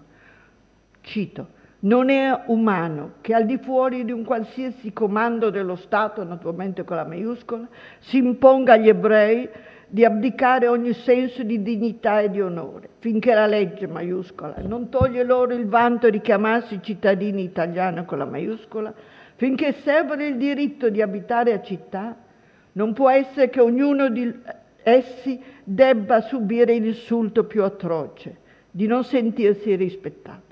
Lo Stato doveva tutelare gli ebrei, diritto che ritenevano di poter reclamare a giusto titolo in considerazione del fatto che, citazione, in questi 3 anni si sono sottoposti con rassegnata disciplina a leggi e provvedimenti estremamente dolorosi al loro sentimento. Essi sanno che quando lo Stato maiuscola comanda è loro dovere obbedire. Prego voi, eccellenza, animo forte e generoso, di non voler negare la giusta difesa a me, che sento di non aver mai mancato al dovere italiano con la maiuscola, né a quelli che, dietro approvazione dello Stato io rappresento. Dignità, onestà morale e senso civico si coniugano in Iona con l'orgoglio che sa esprimere nella gestione quotidiana della comunità, un atteggiamento di forte contrapposizione alla condiscendenza, meglio all'ignavia che alberga in un certo mondo veneziano, argomento che ritroveremo esplicitato con ben maggiore irruenza nel resoconto al Consiglio della sua improvvisata al direttore gazzettino. Cito: «Voi sapete che il lato grave e più doloroso di questa mia angustiata presidenza», notate le parole sono sempre le stesse, «fu sin dal principio ed è tuttora la tutela di ciò che è la sicurezza e di ciò che è il decoro della comunità». Continua spiegando che ben poco si può fare, definisce astiosi menzogneri, infamanti insomma i quotidiani attacchi del Gazzettino, perché sono in linea con le direttive e le veline. Non solo, di nuovo cito, non solo il partito dominante, notate che la prudenza nell'evitare il termine fascista, ma del governo. E dunque, di nuovo cito, era ed è convinzione generale assoluta che ogni protesta sarebbe inefficace, che ogni procedura legale rimarrebbe inascoltata. Poi, eppure, ciò nonostante, appena legge sul Gazzettino, cito, che comunità israelitiche equivale ad associazione delinque e che sinagoga è sinonimo di luogo di ricettazione, l'uomo, il presidente Jonas, si ribella e decide, cito, «Mi parve allora che un intervento diretto si fosse reso necessario, qualunque ne fosse l'esito, ma almeno perché non fosse lecito accusarci di troppa remissività e di viltà». E nella scenata che si reca a fare il direttore canta la messa, la frase forse più forte che pronuncia, lasciando allibito e senza parola, è, cito, «Non sono venuto a invocare generosità od equità, vi ripeto, domando una cosa sola, sappiate serbare nell'avvenire maggiore misura per rispetto a voi stessi». E questo è quanto dovevo dire.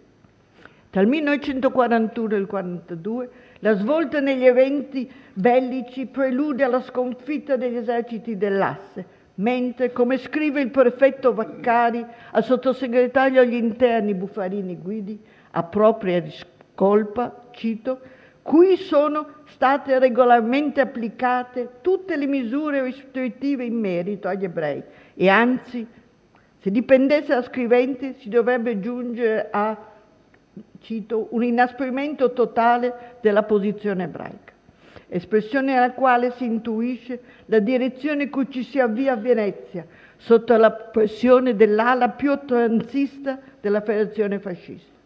L'intento è produrre un netto peggioramento nella vita degli ebrei, al di là perfino delle disposizioni di legge, per stroncare sul nascere le voci diffamatorie che descrivono gli ebrei, cito, e siamo sempre nella relazione del prefetto, in ostentazioni di spensieratezza, voci alimentate ad arte per deviare dagli ebrei il malumore sempre più diffuso tra la popolazione. La realtà descritta al Presidente e al suo Consiglio il 6 aprile 1942 è ben altra. Sulla situazione e il momento attuale in città, cito, in rapporto alle accuse prive di qualsiasi fondamento o rivolte agli ebrei, quali ipotetici istigatori dei disordini popolari dei giorni 26 e 27 marzo, è di tutta evidenza non solo che in linea di fatti gli ebrei vi furono completamente estranei, ma inoltre che moti e disordini non possono in alcun modo essere desiderati da loro, sia per coscienza di cittadine, sia perché si sanno troppo bene che da moti e disordini non possono derivare loro che accuse, danni e pericoli. Chiusa citazione. Come di regola, il regime per stroncare ogni speranza che cadesse si fa più feroce. Le più eclatanti e nuove vessazioni furono la cancellazione degli elenchi telefonici e il ritiro degli apparecchi radio. Non risulta che Iona ne abbia risentito e d'altronde in comunità poteva valersi di entrambi. Fu invece oggetto di uno scambio di informative di polizia perché si vociferava che, come altri suoi colleghi, visitasse i pazienti in ospedale. Su questo le indagini non sciolsero ogni ambiguità, malgrado l'affermazione perentoria, cito, per quanto riguarda il professor Iona Giuseppe, si esclude che il predetto abbia dato consultazioni a persone ariane. Vorremmo immaginare i suoi moti di spirito se nella sua probabile frequentazione dei reparti che lo avevano visto primario medico sarà venuto a sapere che il presidente degli ospedali civili si era chiesto se non fosse il caso di rimuovere le lapidi commemorative ottocentesche di 2 primari medici ebrei e dal prefetto gli era stato risposto di procedere ma senza darne l'occhio. Anche io non avevo il problema di rimuovere oggetti preziosi e arredi sacri dalle sinagoghe, ma motivarlo erano i rischi di offesa aerea nemica e di furti. Si scelse di attrezzare 2 locali a ricovero anticrollo al pianterreno delle scuole spagnola e levantina, piuttosto che affidarli alla soprintendenza ai monumenti che si era offerta di conservarli assieme ad altri tesori d'arte della città nelle prigioni al Ponte della Paglia. Decisione saggia e fortunata che permise di recuperare tutto praticamente indenne alla fine delle ostilità. Fu questa del 25 febbraio del 1943 la terzultima seduta del Consiglio di cui ci sia rimasta traccia nei verbali, ma purtroppo non è probabile che nei verbali della Giunta, che non è stato ancora possibile consultare, ammesso che esistano, mi stupisce che non ci sia mai più stata una riunione. I verbali comunque del Consiglio cessano in pratica fra poco. Subito adesso vedremo quando, in pratica sono 3 sedute. Nella successiva, quindi prima del 25 febbraio, la successiva è dell'11 aprile, siamo sempre nel 1943. All'ordine del giorno la richiesta del rabbino capo Adolfo Tolenghi di assegnargli un vice per coadiuvarlo nei suoi difficili condizioni di salute. E si legge nel Consiglio: il Consiglio delibera di sospendere ogni ulteriore esame della situazione fino a dopo la cessazione dello stato di guerra. Altri 100 giorni separavano questo Consiglio dai 45 giorni badogliani. Alla riunione Consiglio, quindi adesso arriviamo all'ultima, alla riunione Consiglio del 15 giugno segue immediatamente, sulla pagina successiva dei verbali, la prima seduta post-bellica, tenutasi esattamente 2 anni dopo, il 24 giugno del 1945, alla presenza degli stessi consiglieri. All'appello mancano soltanto, si fa per dire, il presidente, il rabbino capo e il segretario.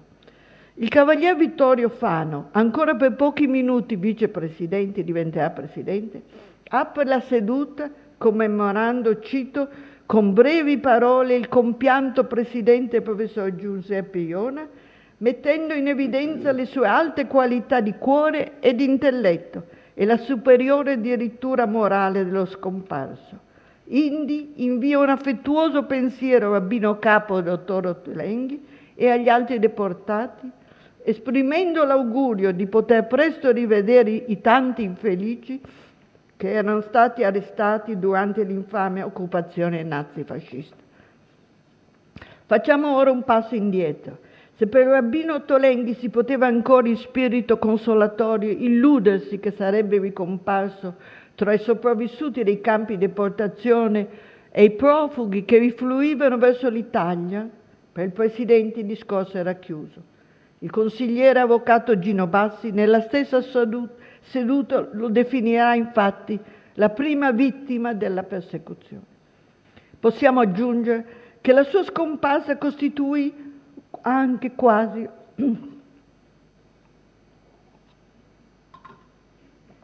un affare di Stato, perché si tentò di ridurre al minimo la risonanza mediatica di questa prima vittima, tanto illustre quanto emblematica. Immaginiamoci l'atmosfera che si ispirava nella comunità. A Venezia, come altrove, pareva sospesa, l'inquietudine era forte. Le speranze che tutto fosse finito si erano sottigliate fino a dissolversi. I rari benefici di clemenza e allentamento della normativa fascista, ormai non più intervenuti, non avevano interessato gli ebrei, che continuavano a ricadere sotto la legislazione razziale. La vita doveva proseguire in una normalità appena apparente. Incombevano le solenni festività che tra il 29 settembre e il 20 ottobre, cioè sono molto tardi, in occasione del Capodanno ebraico, del digiuno del Kippur e della festa delle capanne Sukkot, avrebbero radunato nelle sinagoghe gli ebrei rimasti in città. A fissare i calendari era stato la Presidenza, in data 20 settembre. In basso si poteva leggere nel cartoncino che il 22 ottobre, citazione, per disposizione e direzione delle scuole seguirà la dispensa dei premi ai fanciulli. Non conosciamo la data in cui fu mandato in stampa il calendario, ma non saremo lontani dal vero supponendo che proprio l'addizione «la Presidenza» implichi si era già prodotta la scomparsa del Presidente e che la notizia doveva restare in sottofondo. D'altronde, persino il rabbino Capo Ottolenghi, nel discorso che rivolse il 22 ottobre, cioè oltre un mese dopo, durante la premiazione dei ragazzi, evitò accuratamente di farvi esplicito riferimento, limitandosi a esordire così: voi cominciate il nuovo anno di scuola ancora una volta turbati dalla tragedia che si agita d'intorno a noi, sempre più terribile e inarrestabile. Forse non sarà inutile dare in sequenza gli sviluppi politici di quei fatidici giorni. Tra l'armistizio dell'8 settembre e la firma della resa di Venezia trascorrono 4 giorni, il 12 settembre. La sera antecedente, cioè l'11, erano comparsi in città i primi soldati tedeschi che la occuperanno in forza appunto il 12, dando subito inizio alla cattura dei militari italiani in fuga, nel generale disorientamento, fuggiti dalle caserme e dalle navi su cui erano imbarcati. Il 13 settembre il Gazzettino pubblicava il primo di una serie di lugubri comunicati del comando militare tedesco a Venezia per invitare al mantenimento dell'ordine pubblico e a, cito, ottemperare in modo assoluto alle disposizioni delle autorità militari tedesche e della polizia italiana. In questa atmosfera non vi è quindi a stupirsi se le carte della polizia, e ringrazio l'Archivio di Stato e i suoi funzionari che hanno concesso la visione di queste che sono carte da questura, rivelino che effettivamente l'atto compiuto da Giuseppe Iona nel togliersi la vita abbia rappresentato per la prefettura quasi un affare di Stato, da monitorare con la massima cura.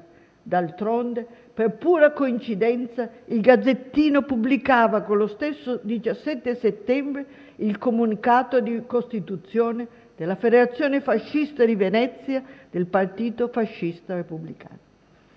Le istruzioni per i funerali fissati per la domenica 19 settembre erano dettagliate fino nei minimi particolari e mi piace leggere questa disposizione di polizia. Domani, domenica, alle ore 9:30 avranno luogo i funerali del professor Iona Giuseppe. Il motoscafo funebre partirà alle 9:30 dall'ospedale civile, lato Fondamente Nuove, accompagnato da 10 correligionari del defunto che prenderanno posto sullo stesso motoscafo funebre diretto al Pontili San Nicolò al Lido per proseguire per il cimitero ebraico. Ad alcuna altra personalità è consentito di accompagnare il defunto, fatta eccezione dell'avvocato Enzo Milner, esecutore testamentario. I commissariati di Castello e di Lido disponeranno per quanto è competenza loro efficace vigilanza ad evitare eventuali incidenti e per far rispettare le presenti disposizioni. Speciale raccomandazione viene rivolta al commissariato di pubblica sicurezza di Lido il quale si avvarrà anche dell'ausilio dei carabinieri della stazione di Lido qualora fosse necessario. Vi saranno fatte le segnalazioni di rito. Segue il rapporto del commissario. Appena il feretro, poi proprio tutta la procedura e tutto il tragitto di questo feretro è descritto nei rapporti, ogni 20 minuti c'è una notizia. Appena il feretro ebbe lasciato l'ospedale, il maresciallo del locale commissariato difatti avverte subito il questore. Citazione: stamane alle 9, con l'uito ebraico hanno avuto luogo i funerali professore GJ. Sono intervenuti una cinquantina di persone tra medici, correligionari e amici dello scomparso. La salma è stata imbarcata sul motoscafo ormeggiato alla riva della fondamenta dei mendicanti, sul quale, compreso il rabbino, hanno preso posto 7 persone e si è diretto al cimitero israelitico di San Nicolò del Lido. Nessun incidente si è verificato. La pratica, con sollievo generale, si concluse in meno di 2 ore, con un appunto a mano il commissario Vianelli alla questura di Venezia. 19 settembre 1943, ore 10:40, Lido. Funerali ebreo professore Iona Giuseppe, svoltosi regolarmente. È sepolto nella tomba di famiglia accanto ai genitori, alle 2 sorelle e ad altri parenti. Vorrei leggere in questo atto estremo di Iona un suo avvertimento a tutti a prestare la massima attenzione alla realtà, a comprenderla nei suoi imminenti e immanenti sviluppi e a predisporre per tempo le possibili contromisure, ma ci vedrei anche una certa rassegnazione, meglio un senso di impotenza. A confortarmi in questa rilettura sono alcune parole che nella commemorazione del suo maestro, a 10 anni esatti dai funerali e per la prima volta nell'Italia liberata, pronunciava Mario Battain, e sono contenta di vedere membri della famiglia, citando alcuni brani della lettera, adesso cito io, citazione: lettera testamento lasciatemi su un tavolo prima di sopprimersi. E Battaino ricordava di averlo vegliato all'ospedale nell'angoscioso tentativo di svegliarlo dal sonno fatale. Ho tanti anni sulla groppa, questo è quello che ricorda del testamento. Purtroppo questo testamento pare non si ritrovi più. Ho tanti anni sulla groppa, la fine non può essere, né il desiderio sia molto lontana, e credo che, malgrado l'ansia infinita con cui l'attendo, non vedrò il giorno in cui questa patria adorata tornerà libera e padrona di sé, e in cui cesserà questa persecuzione folle che ha creato tante iniquità e a me ha lacerato il cuore. Ho molto sofferto, perso e stroncato da ogni forma di vita che amavo, spogliato di quelle soddisfazioni modeste e pur care, la cui privazione sentì come un'offesa mortale. Ora vivo del passato e della fede in un giorno di giustizia. Ecco, voglio fare un supplemento, tanto ormai sono in conclusione, perché a proposito di quella che è una leggenda sul fatto che Iona si sarebbe tolta la vita per salvare i registri della comunità. Battain stesso la smentisce e anch'io credo che non sia. L'ha fatto, però non è questo, perché è il fatto stesso che Pignatti lo ricordi come se allora si fosse diffusa la voce, evidentemente è impossibile, perché altrimenti se l'avesse diffusa non avrebbe più avuto senso né utilità, il fatto di nascondere se tutti lo sapevano. Questo è un lato. Dall'altro lato, come forse vi ricorderete, alla Mostra Nazionale sulla Shoah, per il giorno della memoria nel gennaio del 2011, abbiamo aperto e mostrato il registro della polizia, identico a quello che c'è in comunità, aggiornatissimo, nel senso che ogni giorno c'era dettagliato chi era stato deportato, chi era stato controllato, eccetera. Quindi, come del resto era normale e naturale, questo registro esisteva anche in mano alla polizia. E a questo punto vorrei appunto aggiungere quello che dice Bataille per smentire almeno in parte questa che è una leggenda, è anche una cosa probabilmente vera, ma non è quella essenziale ragione per cui lui si tolse la vita. Dunque scrive Bataille: ho creduto doveroso leggervi integralmente questo passo, che è quello che io ho citato, del prezioso documento, perché risultino chiarite finalmente in sede storica le ragioni meditate che indussero Giuseppe Iona alla suprema decisione. Troppe incertezze regnano tuttora sui reali motivi di quell'atto, che da taluni si ritenne inteso sottrarre al controllo delle autorità gli elenchi della comunità israelitica di cui egli aveva coraggiosamente assunto la presidenza. Da altri fu attribuito al timore delle violenze a cui lo avrebbe esposto il sopraggiungere invasore tedesco. Interpretazioni inesatte, ingenue ed arbitrarie, a cui la commossa eloquenza delle parole che abbiamo letto toglie ogni consistenza.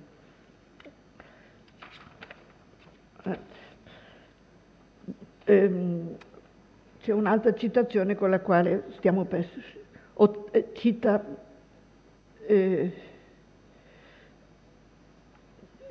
no, questo poi ve l'avevo già letto. Quindi niente, in pratica io concludo con questo appello che mi pare che si adatti molto a questa situazione, a questo ricordo di Iona, anche se è di Piero Calamandrei, perché quello che secondo me prevale nella biografia degli anni di Iona, forse tutti, certamente come presidente della comunità, è il problema, è la dignità. E quella dignità, l'esigenza morale, come la definisce Bataille, che per Iona fu l'essenza stessa della sua presidenza, richiama le conclusioni di un appassionato discorso pronunciato da Piero Calamandrei al Costituente. Avvertivamo l'impegno e la responsabilità di contribuire con le nostre idee e con il nostro lavoro a restituire dignità all'Italia e a noi stessi. Grazie.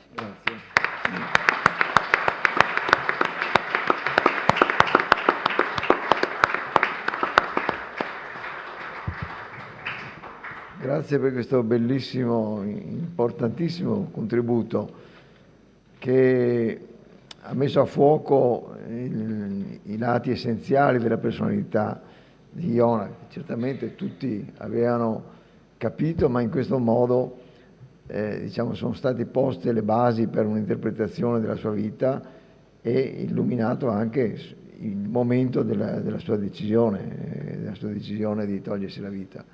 Credo che questo non toglie niente a quello che appunto è stato viceversa l'interpretazione che nel popolo di Venezia in quei momenti è avvenuta. La lettera che ha mandato Pignatti lo illustra, cioè nei giovani questo atto è stato letto in un modo diverso, ma certamente l'esempio che lui aveva dato di dignità e di forza morale e di onestà è quello che ha giocato, cioè una vita spesa con grande senso di vivere civile e con grande impegno è stata interpretata come una fine coraggiosa per opporsi a questa situazione intollerabile. Quindi credo che le due cose non sono in contraddizione, ma una è quella vera e l'altra è l'interpretazione che viceversa è stata data dalla gente che lo conosceva soltanto come medico, come magari una persona di grande notorietà, molto stimata, ma certamente non capita nei suoi pensieri più reconditi. Insomma, che mi pare che la professoressa Segre abbia giustamente ristabilito questa verità che mi pare veramente importante. Bene, la ringrazio ancora, è una cosa molto bella e toccante e cedo la parola adesso al dottor Urbani che ci parlerà di un altro aspetto, diciamo, che riguarda l'Istituto Veneto di fronte alle leggi razziali. Prego. Grazie Presidente. Il 6 agosto 1938, nell'accompagnare la diffusione della rivista La difesa della razza, il ministro dell'Educazione nazionale Giuseppe Bottai inviava una circolare ai presidenti delle principali istituzioni culturali italiane, invitandole, quali custodi dell'inestimabile patrimonio intellettuale e morale che il nostro popolo ripete da Roma, ed era una citazione, a porre nella severità degli studi ancora la citazione, il problema razzista al centro dell'attività, per approfondirlo nei suoi dati, nelle sue applicazioni, nei suoi scopi, sempre si intende nel modo più confacente alla natura degli stessi vostri studi.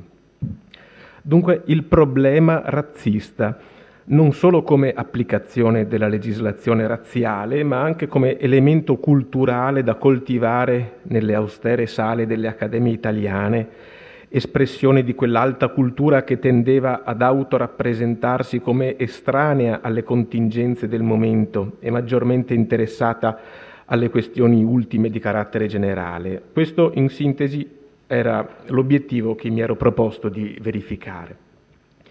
Per questo mi è sembrato necessario fare un passo indietro per cercare di capire se nell'atteggiamento di membri effettivi e soci corrispondenti fosse riscontrabile una questione ebraica prima dell'autunno del 38. Un primo elemento l'ho riscontrato nella figura di Luigi Luzzatti, morto a Roma nel 1927 e sicuramente una delle figure più prestigiose per l'Accademia veneziana. Nel febbraio del 1930 l'Assemblea dei Soci accoglie la proposta pervenuta dai familiari di Luigi Luzzatti di depositare presso l'Istituto Veneto le carte, i libri e i ricordi personali dello statista veneziano. Le trattative con la famiglia, le formalità, le operazioni per il trasferimento del lascito terranno occupata presidenza e segreteria dell'istituto grosso modo per buona parte degli anni 30, senza che sia documentato alcun imbarazzo di carattere razziale, compreso il dono alla patria delle medaglie da deputato, che qui vediamo riconosciuto dalla Camera fascista con questo diploma, e siamo, come è ovvio, nel 1936. Ma Luzzatti non è il solo membro effettivo negli anni 30 ad ottenere larghi riconoscimenti in istituto. Una seconda figura di rilievo è il botanico veronese Achille Forti, che morirà nel febbraio del 37, giusto un anno prima. Questi, tra le altre benemerenze, aveva disposto nel testamento un lascito di 126.000 lire, che forse all'Ateneo Veneto avrebbero fatto comodo, in parte per consolidare i fondi destinati a 2 concorsi a premio istituiti per ricordare la memoria dei suoi genitori Giulietta e Arrigo, rispettivamente per lavori di botanica e di zoologia, e in parte per istituirne un terzo per studi nel campo della geologia. C'è da dire che lo statuto della fondazione verrà poi approvato dai membri effettivi nel marzo del 1940 e nello stesso anno, nel 40, verrà assegnato per la prima volta il premio. Il fatto è rilevante perché nella pubblicazione del Ministero dell'Educazione Nazionale dedicata ai premi e alle fondazioni attive nelle accademie italiane, di questi concorsi non si fa alcuna menzione dopo il 38. Oltre a quelli istituiti grazie alla munificenza del Forti, un altro premio per studi, questa volta di dialettologia, era stato istituito nel 26 e appoggiato all'Istituto Veneto alla memoria del filologo Elia Lattes. Scomparso nel 25, il premio era stato istituito dal fratello Alessandro e ancora nel 39 verrà bandito un nuovo concorso al premio Lattes. L'unico caso di pregiudizio nel corso degli anni 30 potrebbe riguardare la figura di Gino Luzzatto, all'epoca già direttore dell'Istituto Superiore di Commercio di Venezia.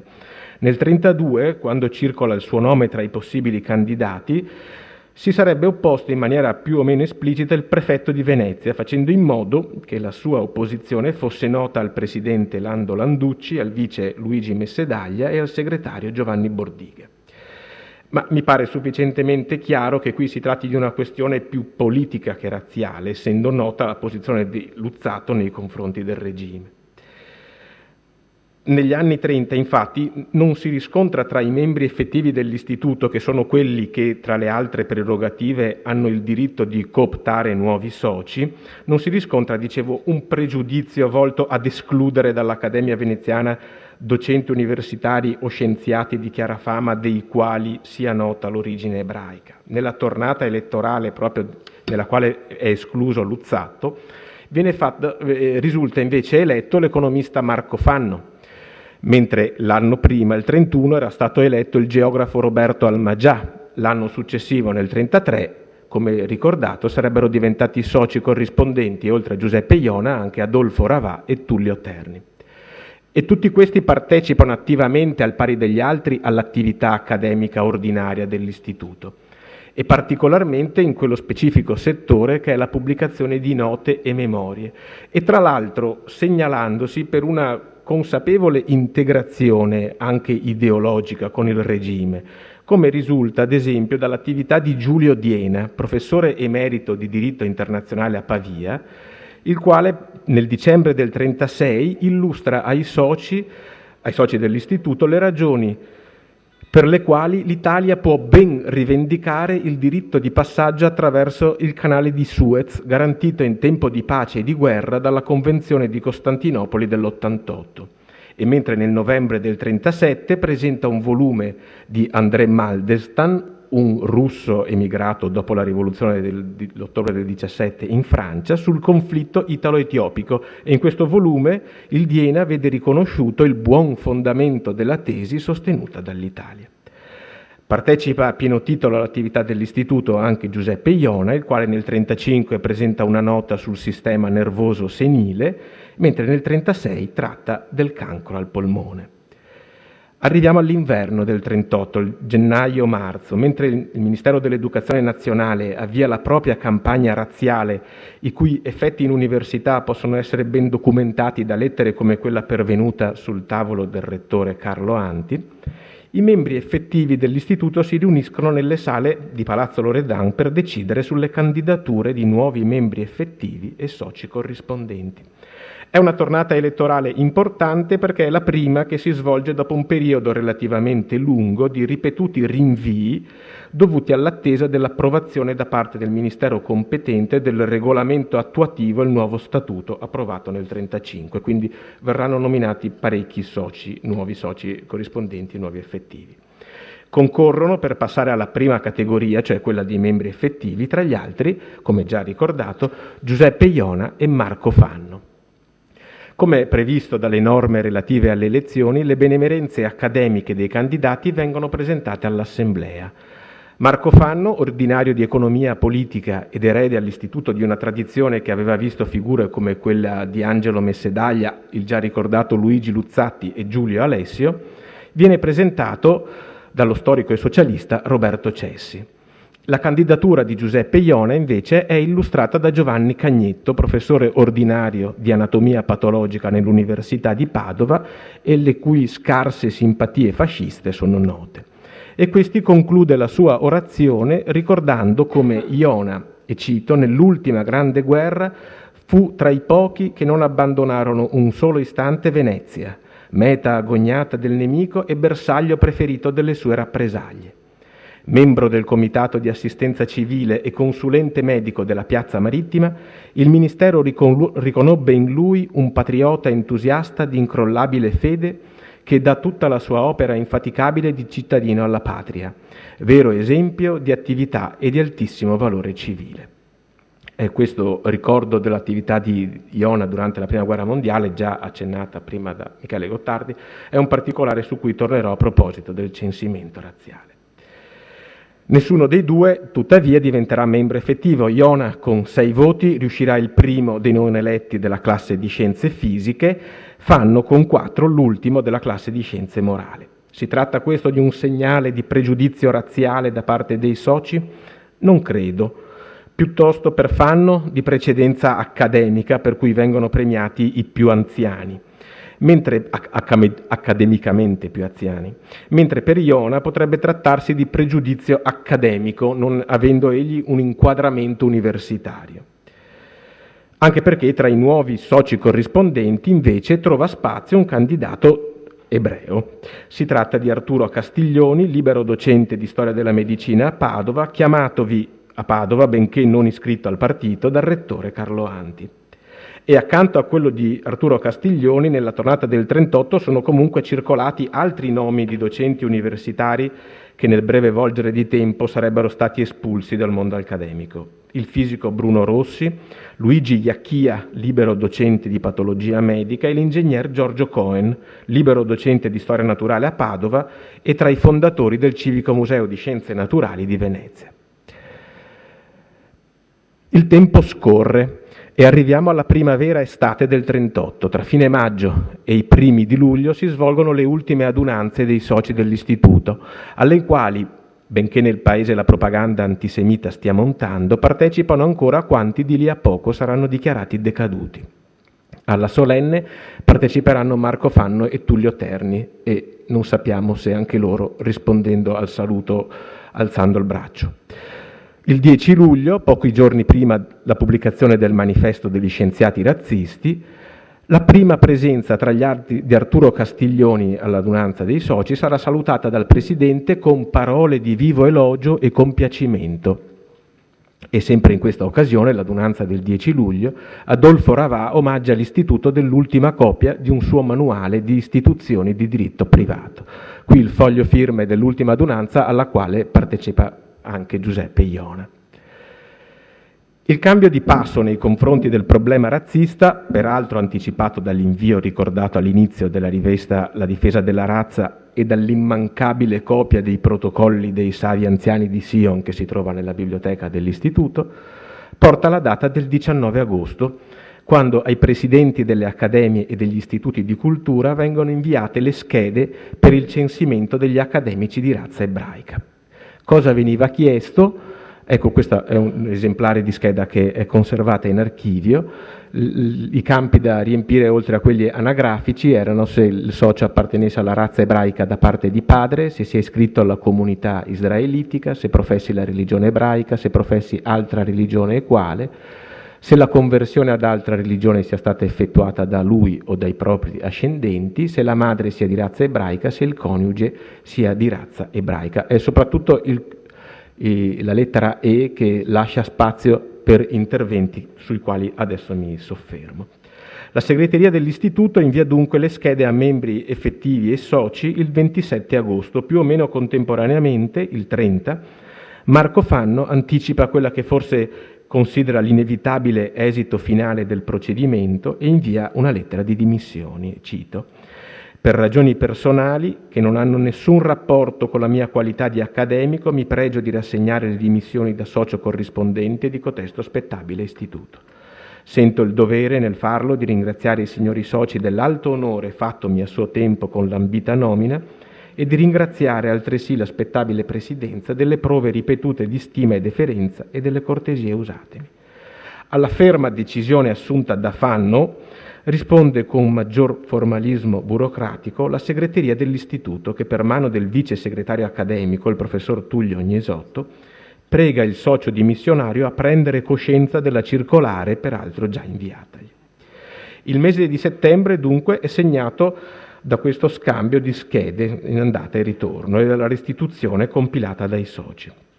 Erano state distribuite dalla segreteria 42 schede ad altrettanti membri effettivi, 103 ai soci corrispondenti, 2 al personale per un totale di 147. Ne ritornano 145 poiché non rispondono alla richiesta Concetto Marchesi, verosimilmente in virtù delle dimissioni che egli aveva dato da socio nella primavera e per le quali dunque si considerava sollevato dall'obbligo, e Giovanni Salemi, ordinario di diritto costituzionale a Palermo, e verosimilmente qui per un errore di indirizzo. Non ci fu alcuna manifestazione di protesta, nessuna obiezione circa il fine ultimo del censimento sulla razza. Anche da parte di quanti sarebbero stati in seguito colpiti dai provvedimenti antisemiti, la reazione rimane nell'ambito di una civile attestazione di appartenenza alla comunità civile italiana. Così, ad esempio, Roberto Almagià, in riferimento ai quesiti che si riferiscono ai genitori e al coniuge, precisa che il padre era italiano di religione israelitica, la madre italiana di religione israelitica, la moglie è italiana e di famiglia esclusivamente cattolica e cattolica al pari di tutti i suoi antenati. Salomone Morpurgo, già direttore della Marciana e della Nazionale di Firenze, non ritiene neppure di dover compilare la scheda perché italiano e di gente italiana non sa dare coscientemente risposta ad AGF, ai quesiti relativi al padre, alla madre e alla moglie. Ugualmente Adolfo Ravà aggiunge a mo' di postilla, pur con qualche riserva sul concetto di razza ebraica e sentendomi sotto ogni riguardo, anche per tradizione di famiglia, pienamente italiano. E qui ho riportato anche la parte di Iona, il quale compila senza aggiungere nessun particolare. Tra l'altro questa è la scheda dell'istituto. Nella scheda che compila per l'Ateneo, che è datata qualche giorno dopo, non mette neanche, mette solo medico a proposito della sua qualifica, è molto più, ormai probabilmente ritenendolo del tutto superfluo, insomma, qualsiasi altra indicazione. Neppure da parte di coloro che rispondendo negativamente ai quesiti non sarebbero incorsi in alcuna sanzione discriminatoria, si segnalano una presa di distanza dall'iniziativa governativa, una coraggiosa affermazione di indipendenza intellettuale, ad esclusione, come vedremo, di Benedetto Croce. Anzi, in alcuni casi si assiste a precisazioni che finiscono col rappresentare un corpo accademico in parte impegnato in un esercizio di ricostruzione genealogica che suona per certi versi perfino grottesco. Ecco alcuni esempi. Carlo Anti, rettore di Padova, precisa che gli ascendenti noti fino al secolo XV sono tutti di razza italiana e di fede cattolica. Luigi Alpago Novello, erudito bellunese, la famiglia fu sempre cattolica dalle più lontane origini del secolo XIV in poi. E lo stesso Bruno Brunelli Bonetti, lo storico del teatro del Settecento, fummo sempre cattolici, lui dal secolo XIII, a cui risale il nostro albero genealogico.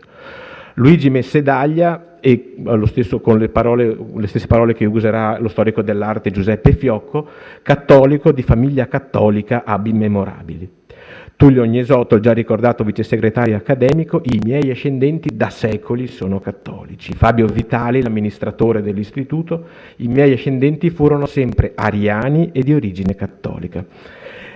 Il senatore Ugo da Como, per esempio, precisa di essere stato battezzato sul Duomo, caricando questo battesimo evidentemente di una valenza superiore. Perfino una figura di aperto antifascismo come Manara Valgimigli, socialista e firmatario del manifesto Croce, sembra insensibile alle drammatiche conseguenze che si nascondono dietro il gesto nella sua apparente neutralità burocratica di compilare il modulo del censimento e sente il bisogno di precisare la sua posizione, quasi verrebbe da dire di chiamarsi fuori. Nessuna conversione, la famiglia è di origine e tradizione cristiano-cattolica. Altri, con un appunto aggiuntivo, ritengono necessario completare il quadro informativo sulla loro famiglia o per il timore di essere caduti in errore nella compilazione, bisognava cancellare sì per intendere no e cancellare no per intendere sì, o per rafforzare la propria dichiarazione.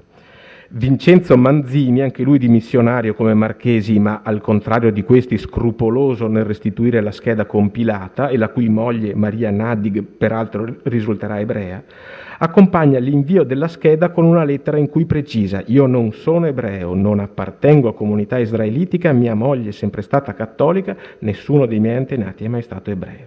E così l'accademico d'Italia Francesco Severi, il quale teme errori, chiede alla segreteria di verificare che non abbia sbagliato distrattamente le cancellature, essendogli occorso tale incidente con l'Istituto Lombardo, e comunque tenendo a precisare che i suoi antenati sono tutti ariani e cattolici. Una considerazione a parte deve essere fatta per Benedetto Croce. È noto, e vi è ritornato di recente il professor Ortalli con una nota per gli atti dell'istituto, che questi sia stato l'unico accademico in Italia a non restituire la scheda esplicitamente contestando le finalità che sottostavano al censimento. La vicenda dell'istituto, per la quale ci sarebbe stato al fondo un equivoco, la Presidenza aveva esplicitamente detto di non inviare la scheda a Benedetto Croce perché tanto sarebbe stato inutile, e invece la segreteria aveva proceduto d'ufficio a inviarla. La vicenda dell'istituto permette al filosofo napoletano di esprimere chiaramente il suo pensiero in un biglietto che invia al presidente Messedaglia. Gentilissimo collega, ricevo oggi qui il questionario che avrei dovuto rimandare prima del 20. In ogni caso io non lo avrei riempito, preferendo di farmi escludere come supposto ebreo. Ha senso di domandare a un uomo che ha circa 60 anni di attività letteraria e ha partecipato alla vita politica del suo paese dove e quando esso sia nato e altre simili cose? L'unico effetto della richiesta dichiarazione sarebbe di farmi arrossire, costringendo me, che ho per cognome Croce, all'atto odioso e ridicolo di protestare che non sono ebreo proprio quando questa gente è perseguitata. Raccolte tutte le schede, dunque, il plico viene inviato al Ministero il 29 settembre. Dovranno passare quasi 2 mesi prima che della vicenda venga dato un qualche resoconto. È una domenica umida e grigia, quella del 20 novembre del 1938, giorno di adunanza, nel quale all'istituto si dà prova di quella che è stata definita la suprema indifferenza della normalità.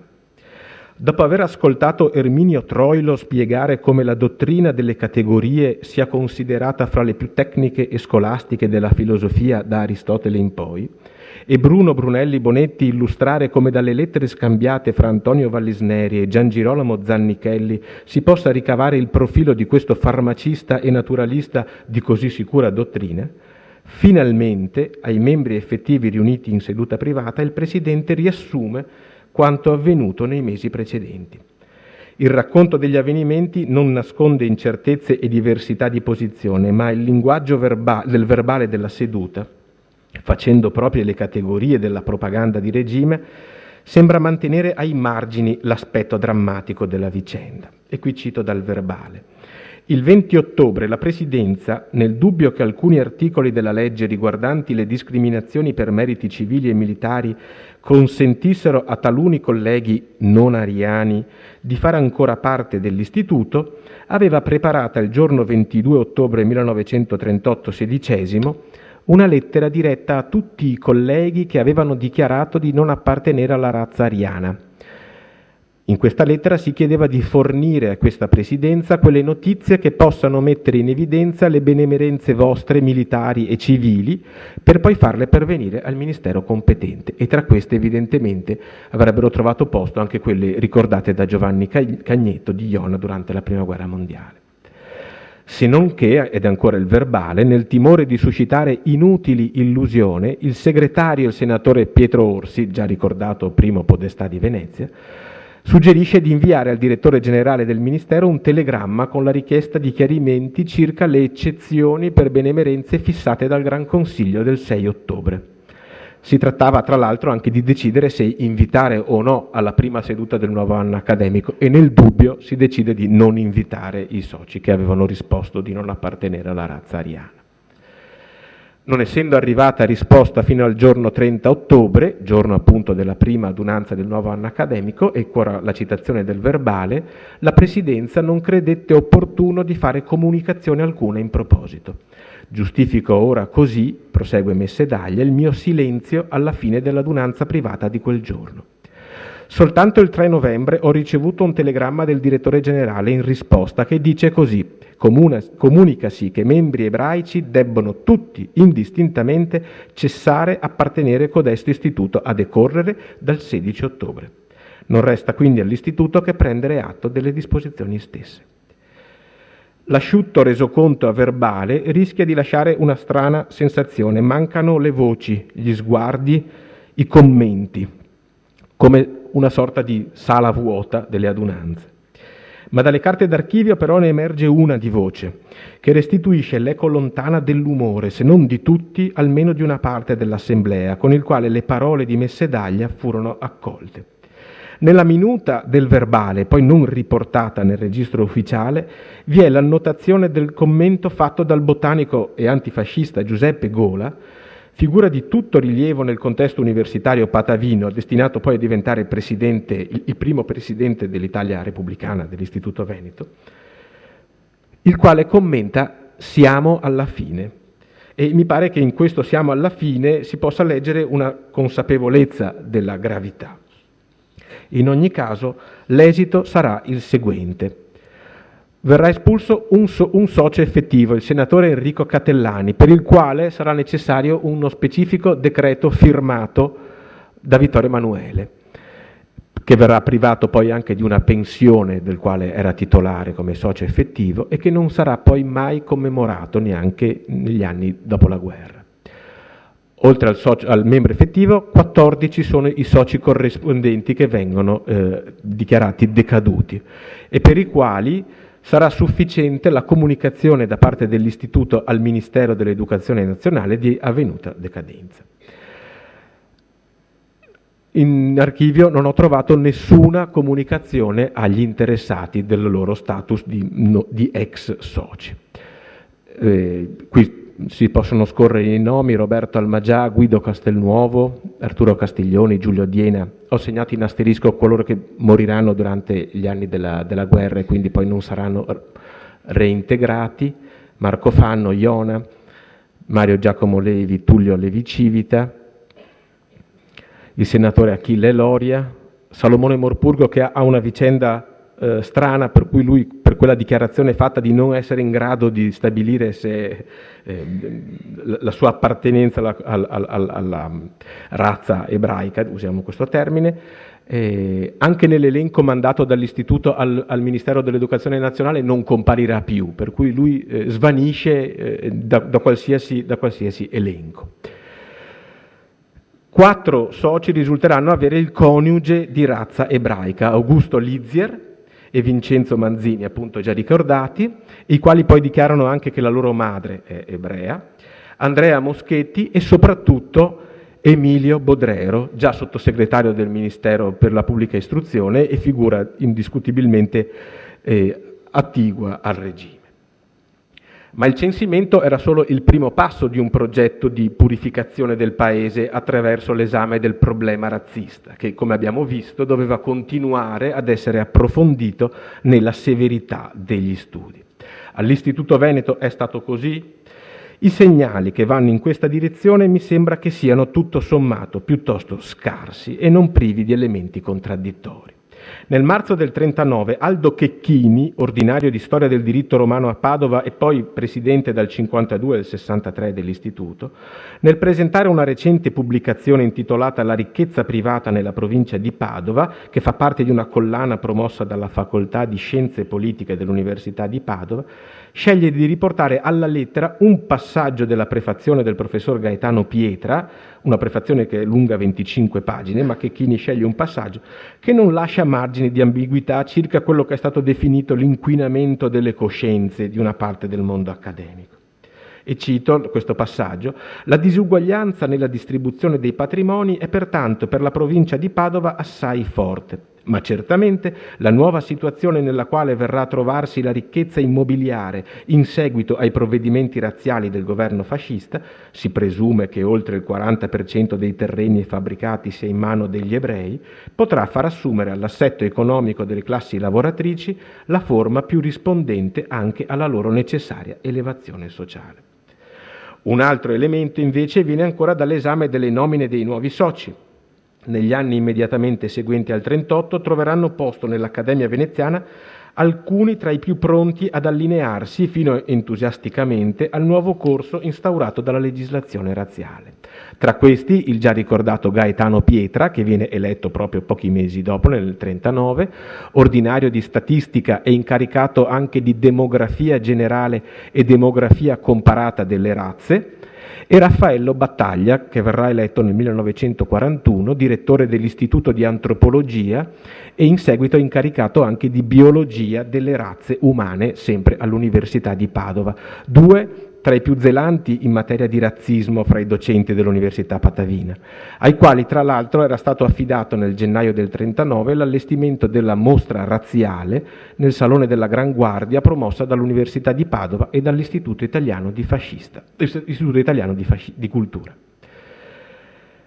Ma al tempo stesso, anche dopo il 1938, non vengono meno le dimostrazioni di omaggio e deferenza nei confronti di quei soci come Luzzatti e Forti che in una paradossale dimensione quasi acronica della vita nella quale sembra immerso questo mondo dell'alta cultura, benché di per sé vitandi, continuano a figurare nel pantheon immaginario degli uomini di scienza che hanno illustrato la vita dell'istituto, al punto da essere causa o pretesto della rottura nel 1943 tra il regime fascista, ormai sempre più avvitato su se stesso, e la vecchia classe liberale incarnata all'istituto dal Messedaglia.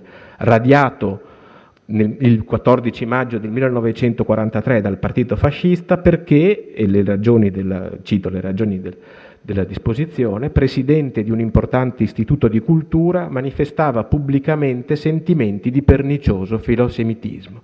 Le manifestazioni pubbliche erano sostanzialmente una prefazione a un volume in cui ricordava le benemerenze di Forti e aver detto pubblicamente i meriti di Luzzatti nei confronti di Fogazzaro. E nell'euforia dei giorni che seguono la caduta del regime e precedono lo sbandamento dell'8 settembre c'è anche lo spazio per fare emergere quei sentimenti che opportunismi e conformismi avevano finora consigliato di reprimere pubblicamente. È quanto fa ad esempio Tullio Gnesotto, professore di fisica sperimentale e dal marzo del 1943 è diventato segretario dopo la scomparsa del senatore Pietro Orsi, in una lettera inviata a Messedaglia per aggiornarlo sulla situazione alla vigilia della ripresa delle attività. Siamo il 1 settembre del 1943. Più tardi, dice Gnesotto, dovranno rientrare gli ebrei, Fanno, Ravà e Donati. 3 brave persone, ma c'è tempo, punto esclamativo. Già, c'è tempo. L'8 settembre però significherà un'accelerazione, ma non nel senso atteso da Gnesotto. L'epilogo è immaginabile, la fine della guerra e la caduta del regime nazifascista comportano il reintegro, anche nelle accademie e negli istituti culturali, di quanti erano stati allontanati in base alle leggi razziali. Il percorso seguito, tuttavia, non sembra essere stato così limpido ed esente da ambiguità come si potrebbe a prima vista immaginare. Il 26 giugno del 1945 Ernesto Laura, il membro effettivo professore di meccanica razionale e antifascista, prende possesso dell'amministrazione dell'istituto come commissario straordinario nominato dal CLN. Tra i suoi primi atti l'invio di una lettera ai soci con la quale si chiede loro se i soci espulsi nel 1938, ai quali si chiede loro se desiderano essere riammessi. Il riferimento legislativo sul quale si basa l'iniziativa del commissario è il Regio Decreto Legge del 6 gennaio del 1944, il quale stabilisce che coloro ai quali siano stati applicati le leggi razziali saranno su loro domanda riammessi ove risultino ancora in possesso dei requisiti necessari. E, tra l'altro la domanda è comunque esente da bollo, si precisa nella legge. Mi sembra sufficientemente chiaro che non si tratta di mettere in moto un procedimento automatico di reinserimento nel contesto accademico di quanti ne furono ingiustamente espulsi, e tantomeno di un gesto teso ad esprimere l'elaborazione del senso di colpa per le responsabilità della classe intellettuale durante il ventennio fascista. Nuovi doveri e maggior senso di civismo, scrive il commissario Laura ai soci, vengono richiesti alla classe intellettuale in modo particolare. Tuttavia non è previsto un esame di coscienza sul proprio operato e il riconoscimento di un cedimento troppo spesso acritico alle seduzioni della propaganda di regime. Nel restituire all'Assemblea dei membri effettivi il pieno potere sull'attività dell'istituto, il commissario Laura, il 20 ottobre del 1946, ripercorrerà l'itinerario seguito nella sua gestione, compresa l'iniziativa di far sapere ai familiari dei soci espulsi in base alla legislazione razziale e scomparsi prima della loro riammissione, che la loro radiazione era considerata come cancellata, e cito, dallo spirito nuovo da cui è pervasa la nazione. Tra questi veniva ricordato Giuseppe Iona, vittima volontaria della persecuzione contro gli ebrei avutasi in Italia nel periodo nazifascista. L'Istituto, ricordando agli amici e agli estimatori il nome di Giuseppe Iona, depreca ancora una volta le persecuzioni razziali perpetrate in Italia dopo l'armistizio, antitetiche ad ogni senso di umanità e contrario in modo particolare allo spirito italiano. Grazie.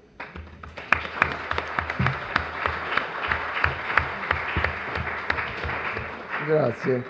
In questa ultima illustrazione, spero che l'istituto abbia potuto dare un contributo, diciamo, alla illustrazione della figura di Iona, rispondendo, come dicevo all'inizio, a un senso di debito che noi abbiamo verso questo socio, perché perlomeno in me c'è un sentimento così di, non posso dire un senso di colpa, perché io nel 1943 avevo 1 anno e mezzo, però è un'eredità pesante questa che portiamo sulle nostre coscienze, insomma. Cioè, questo dolore, queste tragedie, queste cose che si sono svolte in quegli anni, credo che pesino per sempre nel nostro ricordo.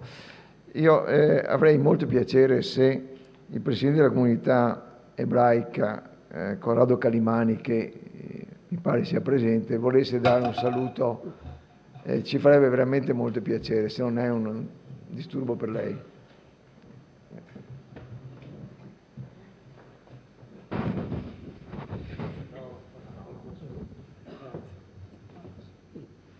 Buonasera.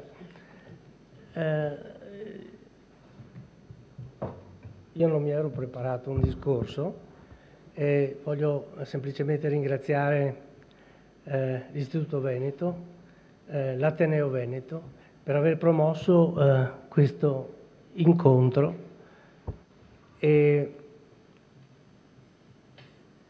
vorrei semplicemente dire che dalla morte nasce la vita, perché quando il professor Iona si è sacrificato ha salvato delle vite, inconsapevolmente ne ha salvate molte, perché è stato un episodio che ha colpito la comunità ebraica di allora, che era confusa, era tremebonda, direi, di fronte a quello che stava succedendo, quello che stava accadendo, non si rendeva conto e non riusciva a trovare e a darsi delle risposte.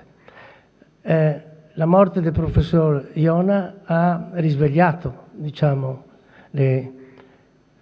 non tanto le coscienze, ma ha risvegliato gli ebrei che allora vivevano a Venezia e li ha messi di fronte alla realtà. La realtà a cui nessuno voleva credere, il fatto che fossero realmente in pericolo. Io non posso andare indietro nel tempo perché avevo meno di 1 anno. Io ho compiuto gli anni 2 giorni dopo che il professor Iona purtroppo è scomparso. E pochi giorni dopo i miei genitori hanno deciso di andarsene, di trovare una possibilità di vita fuggendo da Venezia, dall'Italia. Devo dire che il professor Iona in un certo senso ha salvato le nostre vite con la sua morte. Voglio anche ricordare semplicemente che l'alto senso morale del professor Iona, la sua personalità, l'alto senso di giustizia che lui aveva dentro di sé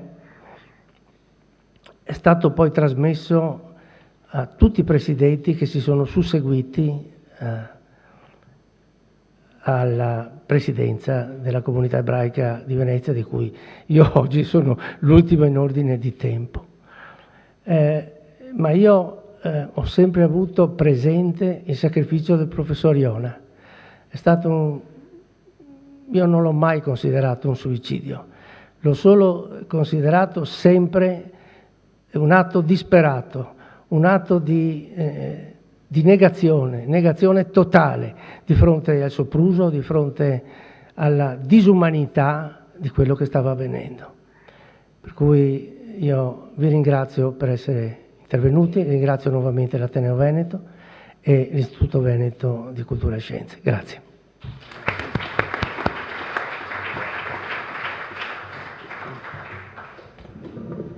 No, io bisogna che finisca ringraziando la professoressa Segre, il professor Gottardi e Carlo Urbani per questo contributo importantissimo che hanno dato in questo pomeriggio. E spero che a tutti sia stata gradita questa, diciamo, commemorazione che ha sicuramente aggiunto alcuni elementi di conoscenza che non avevamo. Ecco, quindi questa è una cosa importante. Grazie a tutti e buonasera.